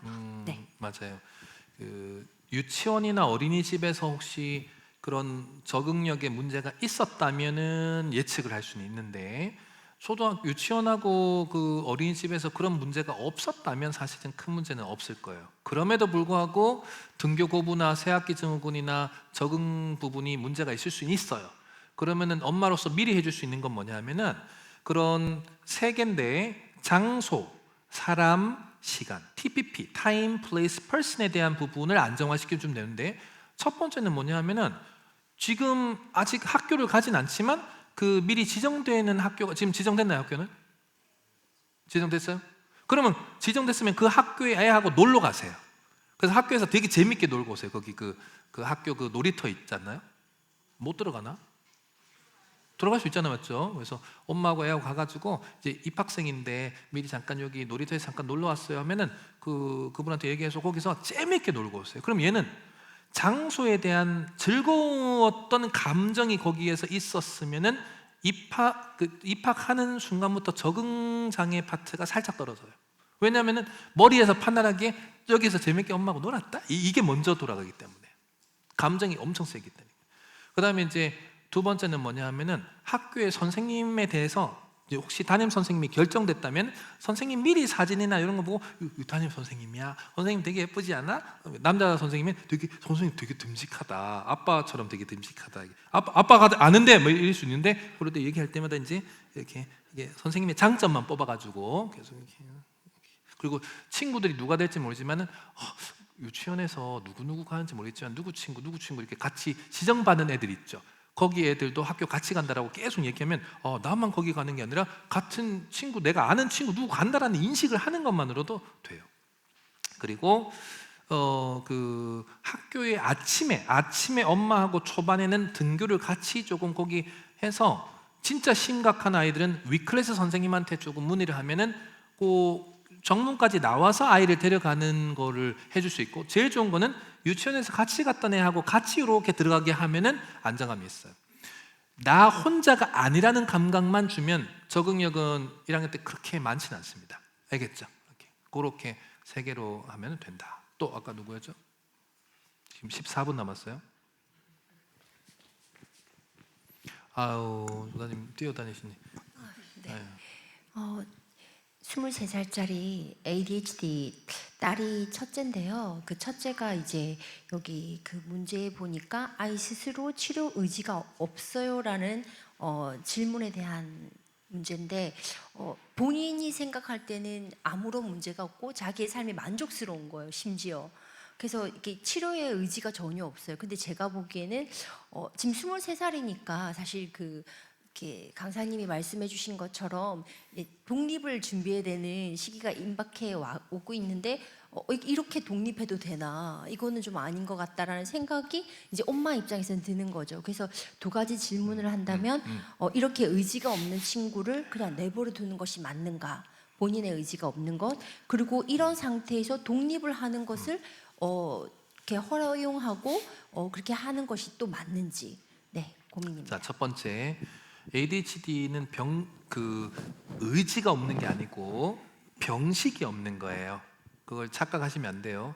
그게 뭐냐면은 내가 이런 문제가 있어요. 엄마, 나 이런 문제가 있어. 그래서 ADHD 하고 이렇게 처음부터 할 수가 없어요, 사실은. 요즘에 하도 유튜브에서 그렇게 하니까 유튜브 보다가 스스로를 넌 난데 하다가 하는 경우는 참 좋은 경우. 대부분은 병식이 없어요. 그러면 자기가 문제가 있다고 인식하는 것 자체가 ADHD가 아니라 그래요. ADHD는 원래 이 병식이 없어요. 반대로 우울도 없어요. 우울장애도 자기 병식이 없어요. 그래서 지금 너무 우울해 보이는데 병원 가야 되는 거 아니야? 나 괜찮은데? 하다가 진짜 위험해져요. 근데 반대로 병식이 너무 과해서 오는 게 불안장애예요. 나 힘들어, 나 아파. 그 정도 아닌데 너무 심하게 병식을 느껴가지고 병원에 가자고 하는 게 불안장애예요. 그래서 불안하고 우울은 정반대예요. 그래서 불안장애는 전 세계에 불안장애 진단받는 사람은 죽을 수 없어요. 아무도 못 죽어요. 불안장애로 사망자는 없습니다. 이게 전제 조건이에요. 그러니까 병식이 너무 높아서 그런 거예요. 불안해, 아파요. 병원 가 다 괜찮다고 나와요. 근데 우울은 반대로 병식이 없어서 문제예요. ADHD도 똑같아요. 병식이 없어서 늦게 가거나 늦게 가고, 더 놀라운 거는 ADHD는 XX 엄마 유전자, XY 유전자의 유전성이 강해요. 그러다 보니 부모님들도 이제 애가 이제 ADHD 진단을 받았으면 부모 중에 한 분도 한번 찾아보는 게 중요한 거예요. 아닐 수 있지만. 그래서 같이 병식을 높여야 돼요. 가족이 어렸을 때부터. 그래서 같이 먹는 게 되게 좋습니다. 아까 얘기했잖아요. ADHD는 똑똑하다고, 지능이 높다고요. 사실은 그 진짜 대부분이 그래요. 그러다 보니까 ADHD는 내가 삶을 살면서 그렇게 문제가 없다고 느껴요. 왜? 의사, 판사, 변호사 수두룩 하거든요. 연구 수두룩 하니까 자기는 문제가 없다고 자꾸 느껴서 병식이 없는 거예요. 그래서 1차적으로는 내버려 두는 게 맞아요. 1차적으로는. 그럼 살면서 어떻게 돼야 되냐면, 내버려 둔다를 오해하시면 안 돼요. 막 방임 이런 게 아니라 스스로가, 엄마가 너무 그 주변에 병식이 없는 애한테 너 이거 해야 돼, 가봐야 돼 하면, 아까 얘기했지만 그거는 간섭으로 느껴서 더 멀어집니다. 그러면 어떻게 해야 되냐 하면은 아이한테 온전하게 떨어지세요. 급격하게.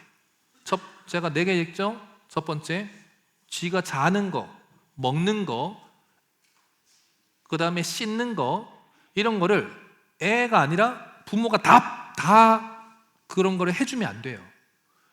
그러니까 냉장고 보면 쥐가 먹을 거 있고 집에 자니까 아무런 자기가 자기 관찰을 할 수가 없어요. 성장할 수 있는 동기가 없는 거예요, 거기서.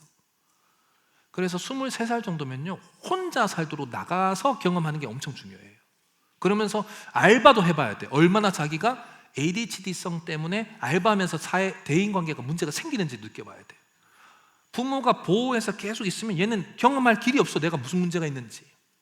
그래서 온전하게, 첫 번째, 용돈 독립을 제가 언제 아예 끊으라 그랬어요?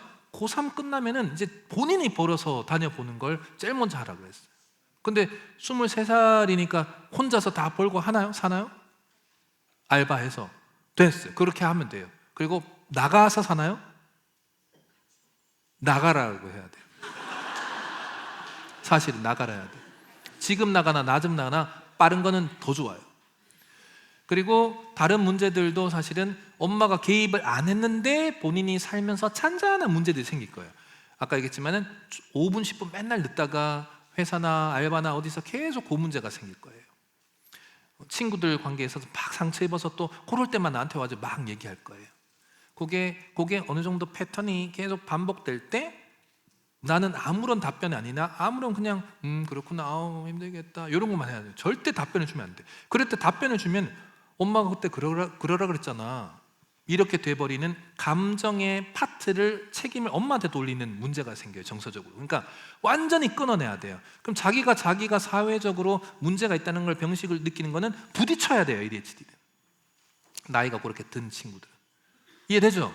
끊어내야 경험할 수 있고, 경험해야지 자기 문제를 볼 수 있고, 자기 문제를 계속 보다 보니 병식이 생기는 거예요. 그 다음 누구시냐? 8분 남은.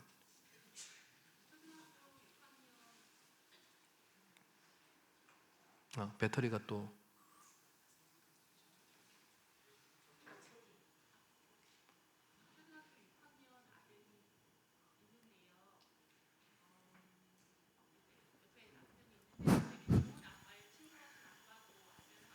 근데 두 분은 왜 떨어져 앉았어요? 아,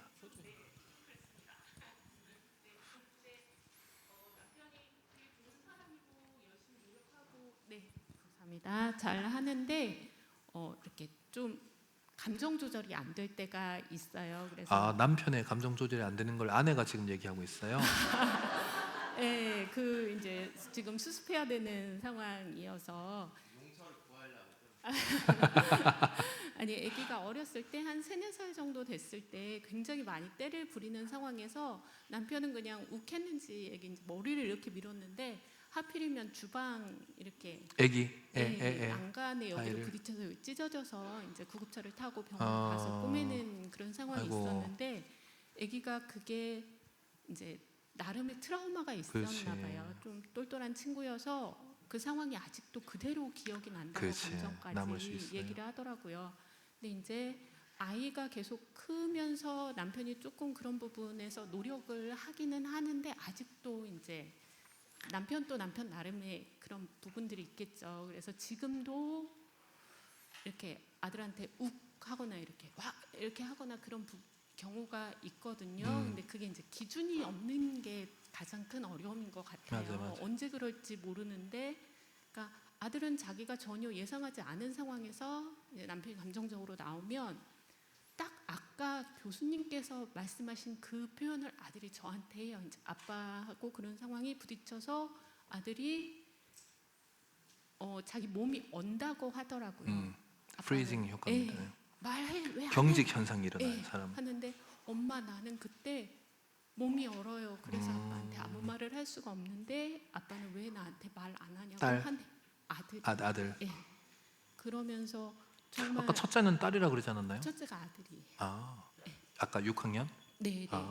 그러면서 걔가 여기 이렇게 찢어진 거네요. 예. 그래서 뭐 이렇게 큰 소리 나서 아빠랑 아들이랑 큰 소리 나서 제가 가보면 아들은 아까 말씀하신 대로 정말 빌면서 아빠 제가 잘못했어요. 아빠 제발 살려주세요. 이제 이렇게 울고 있거든요. 그럼 이제 저는 아들 데리고 와서 이렇게 진정시켜주고 하는데 아까 말씀하신 사실 그 감정과 상황을 그 아기가 저한테 그대로 얘기를 해요.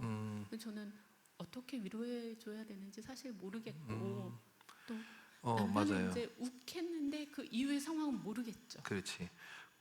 아까 얘기했지만은 그 관계의 이제 해결 중심 축은 아빠가 용서를 구하는 거고 결국에는 애한테 계속 반복해서 구해야 돼요. 저 간증 안 듣고 오셨죠? 제 간증 보셨어요?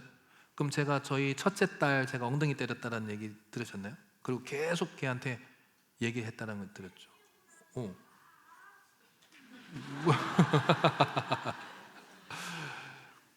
이게 뭐냐 하면은 이런 거예요. 아버님한테 이제 조금 아픈 얘기 드리면은 아버님 혹시 그러니까 집사님의 아버지는 어떤 분이셨어요?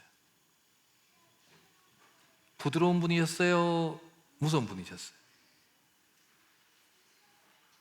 그냥 크게 저희 아버지한테는 많은 기억은 없고요. 그러니까 크게 혼난 적도 없고 오케이. 크게 뭔가 엄마는? 어머님한테는 좀 부드럽게 뭐 안아주시거나 그런 경우가 좀 있어요. 엄마는 나를 그렇게 했는데 좀 따뜻하게. 엄마는 나를 따뜻하게 했고 아빠는 나를 무섭게 한 적도 없다. 뭐 제가 기억하기로는 아빠 컴퓨터 고장 아, 났을 때 딱 부모님- 한 번 혼남. 딱 한 번. 그러니까 아빠 엄마가 나한테 그렇게 힘들게 한 게 없다. 근데 본인이 지금 화가 많으신 거예요? 욱하게 되는 거예요? 그러면 다시 물을게요. 아버지가 혹시 나한테 무섭게 한 적은 없는데 약간 엄격하다라는 느낌이 있는 아버지인가요? 아버지가 옛날 분이니까 엄격하긴 했고요. 제가 학원을 하는데 뭐라고? 학원을 운영하는데 오케이. 저희 부부가 어? 학원에서 문제되는 아이들의 이제 공통점이 제 나름대로 통계를 봤을 때 유튜브를 많이 본다거나 핸드폰 게임을 많이 한다거나 그러면 이제 그런 아이들한테 당연히 안 했으면 좋겠다라고 학원에서 얘기를 하죠. 저의 역할이니까. 근데 저희 아들이 이제 그런 집에 퇴근하고 돌아왔는데 게임만 하고 있고 유튜브만 보고 있으면 저도 이제 욱하는데 제 애니까 조금 더 엄하게 이렇게 소리를 내는 것 같아요. 그렇죠. 우선은 아버님이 이제 첫 시작 트리거가 될 수 있는데, 조금 무서운 얘기 드리면은, 내가 아이한테 그렇게 엄격하고 무서운 존재로서 가면 갈수록 우리 아들은 지금은 뭐라고 생각하냐면은, 나는 나중에 어른이 되고 아빠가 되면 부드러운 사람이어야 될 거야 라고 생각하지만, 우리 아들이 나중에 아빠가 되면 어떤 모습이 되냐면은, 내가 아빠가 되면 우리 아빠가 나한테 했던 아빠 자리로 들어갈 거예요. 그걸 공격자 동일시라 그래요. 그래서 나중에 우리 아들이 결혼해서 손자 손녀 보러 갔는데 엄청 엄격한 모습을 내가 볼 거예요. 그러면 깜짝 놀라요. 너 애한테 왜 그러냐 이렇게 얘기하게 돼요. 그러면 아버지 제가 알아서 할게요 이렇게 될 수 있어요. 그럴 때 늦었구나 이런 걸 늦지 않기 위해서 지금은 내가 갖고 있는, 아까 얘기 드렸잖아요. 학원에서 보는 아이들에 대한 내 판단, 학원 원장님으로서의 내 모습을 가면을 쓰고 내 아이한테 가가지고 이걸 그대로 보여주면은 아이들은 아빠라는 개념으로 이미지를 형성을 못해요. 밖에 나가서 교수지 집에 들어와서 교수가 아니잖아요. 싸우다가 너는 이러면 너는 F야 F. 잘 돌봐줘야 되는 사람이. 밖에 나가서 판사지 집에 들어와서 싸우다 네 이러면 너는 3년형. 잘 돌봐줘야 되는 사람이에요. 온전히 집에 들어와서 게임을 같이 해야 돼요. 유튜브를 차라리 같이 보셔야 돼요. 그리고 그 시간에 공유하면서 조절하게 하는 건 괜찮아요. 하다가 아빠하고 30분만 딱 하자. 오케이. 막 하다가 30분 됐어. 그만. 그럼 막 짜증낼 때 아니야 이건 지켜야 돼. 그럴 때 같이 공유하고 좀 놀아주고 그만했을 때는 내가 수용하고 조절하는 능력도 되고 아빠는 나하고 놀아줬어라는 인식도 변화시킬 수 있는데, 안 하면서 그만. 그리고 이제 아까 했던 그런 행동을 가면은 이제 정말 위험할 수 있다. 그래서 오히려 학원에서 타인으로서 혼을 내거나 훈육을 하는 거는 먹힙니다. 그걸 친밀 소통 편향이라 그래요. 오늘 그 얘기도 혹시 들었나요? 다 안 받네 지금. 요것만 하고 이제 마칠게. 친밀 소통 편향이 뭐냐 하면은, 친밀 관계, 그 가족은 소통이 편향될 수밖에 없는 이유가 있는데, 밖에 나가서 난 분명히 애들 보면서 내가 훈육도 잘하는데 이걸 집에 와서 이게 하는 게 왜 안 되냐, 나는 왜 이렇게 폭력성이 오히려 올라가냐. 가족한테는 감정부터 써요. 학원에서 오히려 이성을 써서 훈육을 하면은 이게 되는 것처럼 보이는데, 집에 들어와서는 이성을 쓰면서 훈육이 아니라 감정적 훈육이 돼서 그래요. 여러분들 보세요.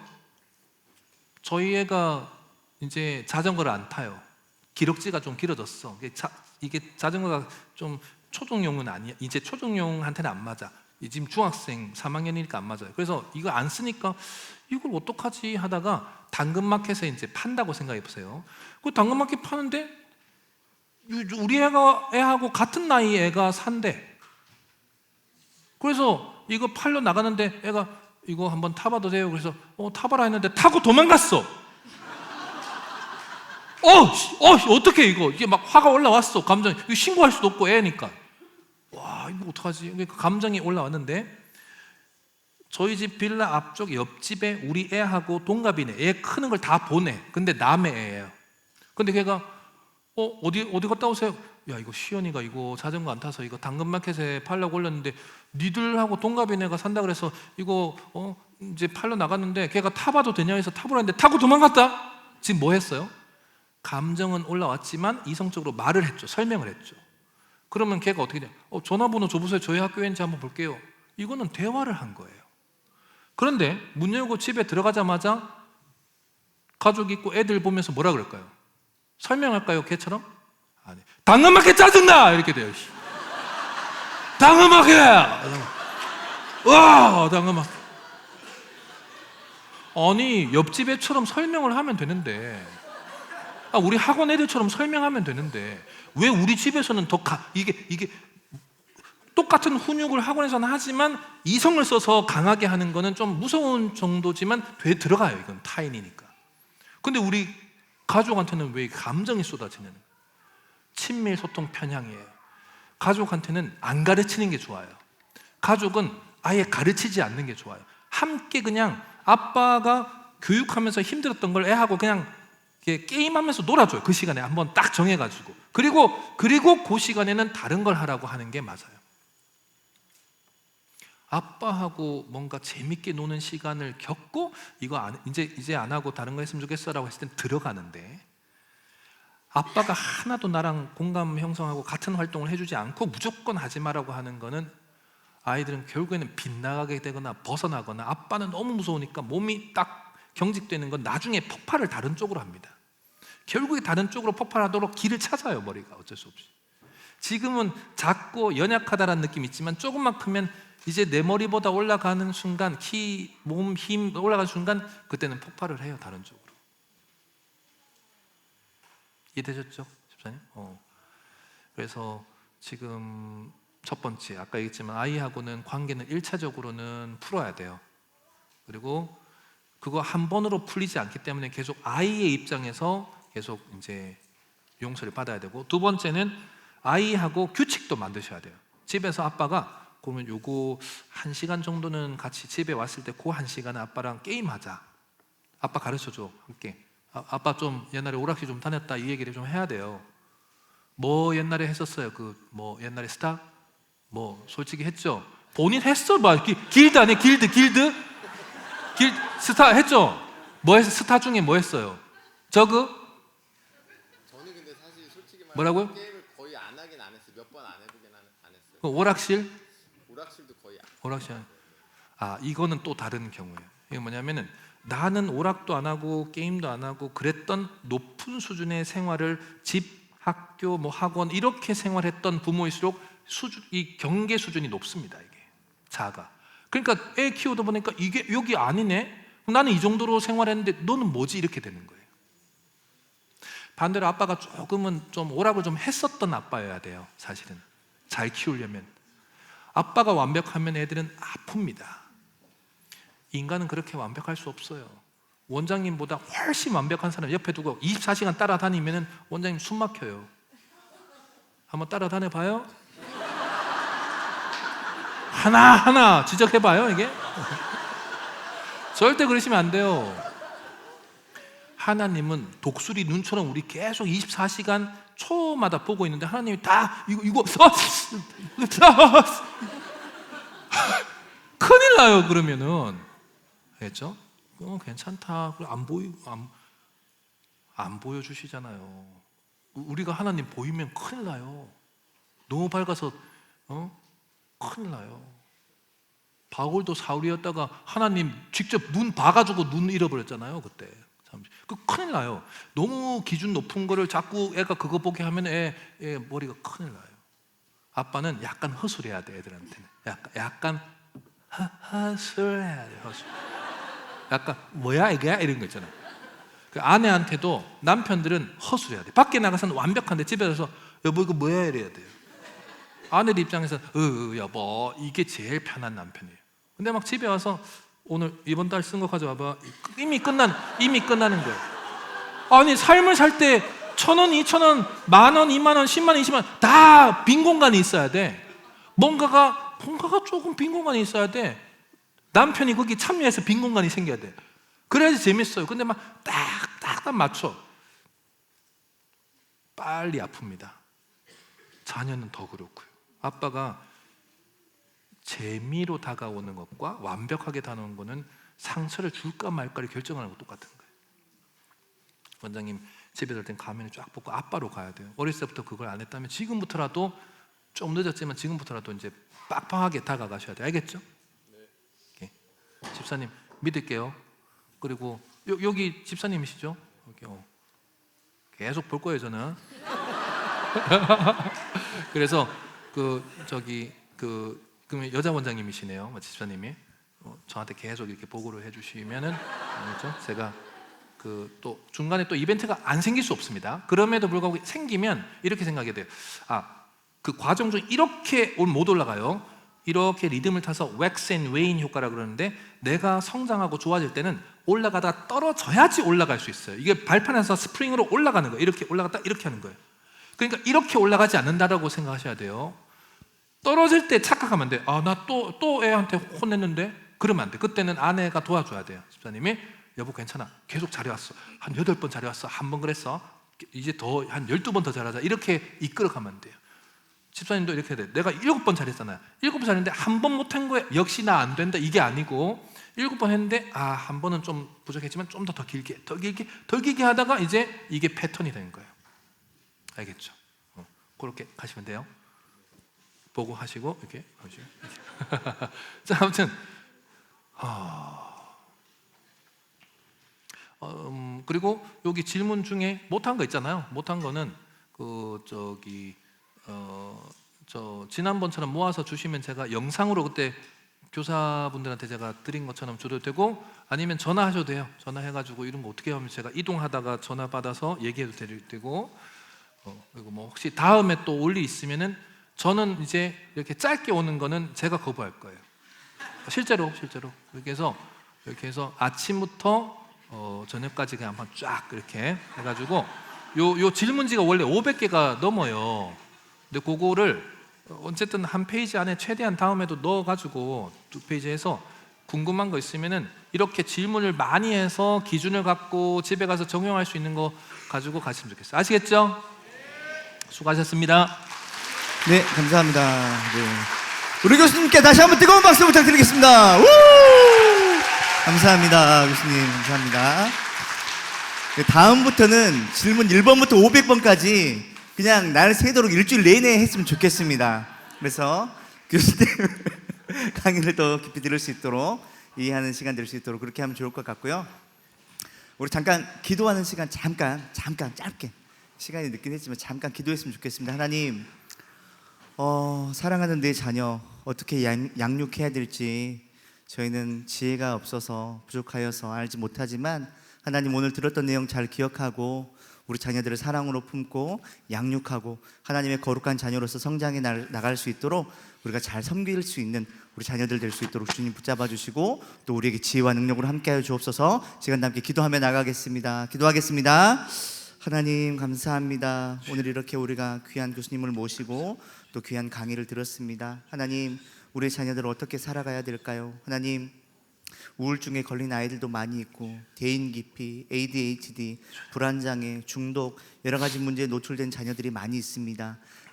그 자녀들을 어떻게 품어야 될지 우리 하나하나 깨우칠 수 있게 주님 도와주시고, 우리가 그 자녀들의 마음을 이해하고 그 자녀들의 마음을 품고 끌어안고 사랑으로 그들을 섬기며 기도하며 나아갈 수 있는 믿음의 부모들이 다 될 수 있도록 주님 함께하여 주옵소서. 하나님, 이 문을 나가는 순간 잊어버릴 수 있지만 다시 한번 계속 생각하게 하시고 또 영상을 다시 보게 하시고 우리가 깨달아야 될 것들, 알아야 될 것들 놓치지 않고 나아갈 수 있도록 주님 붙잡아 주옵소서. 특별히 하나님, 성령께서 지혜를 주시기 원합니다. 하나님, 우리에게 영적인 눈을 열어주셔서 우리 아이들을 정말 품을 수 있는 사랑의 마음을 허락하여 주시고, 우리 아이들이 얼마나 아픔을 겪고 있는지, 얼마나 많은 상처를 받고 자라가고 있는지 우리가 하나님 아버지 그걸 볼 수 있는 눈이 있게 하시고 끌어안고 그들을 위해 기도하는 부모들이 될 수 있도록, 교사들이 될 수 있도록 하나님 우리와 함께하여 주옵소서. 감사드리며 예수님의 이름으로 간절히 기도드립니다. 아멘. 네, 감사합니다. 네, 오늘 행사를 마쳤고요. 내일은 주일입니다. 주일이라서 이 본당에서 또 저희들이 예배를 드려야 되거든요. 근데 저희가 아침부터 끝날 때까지 계속 뭘 드렸어요? 간식 드렸잖아요. 간식 쓰레기가 많이 있습니다. 하나도 남기지 말고 다 가지고 집으로 돌아가 주시면 감사하겠습니다. 모두를 내일 주일에 뵙도록 하겠습니다. 감사합니다. 중일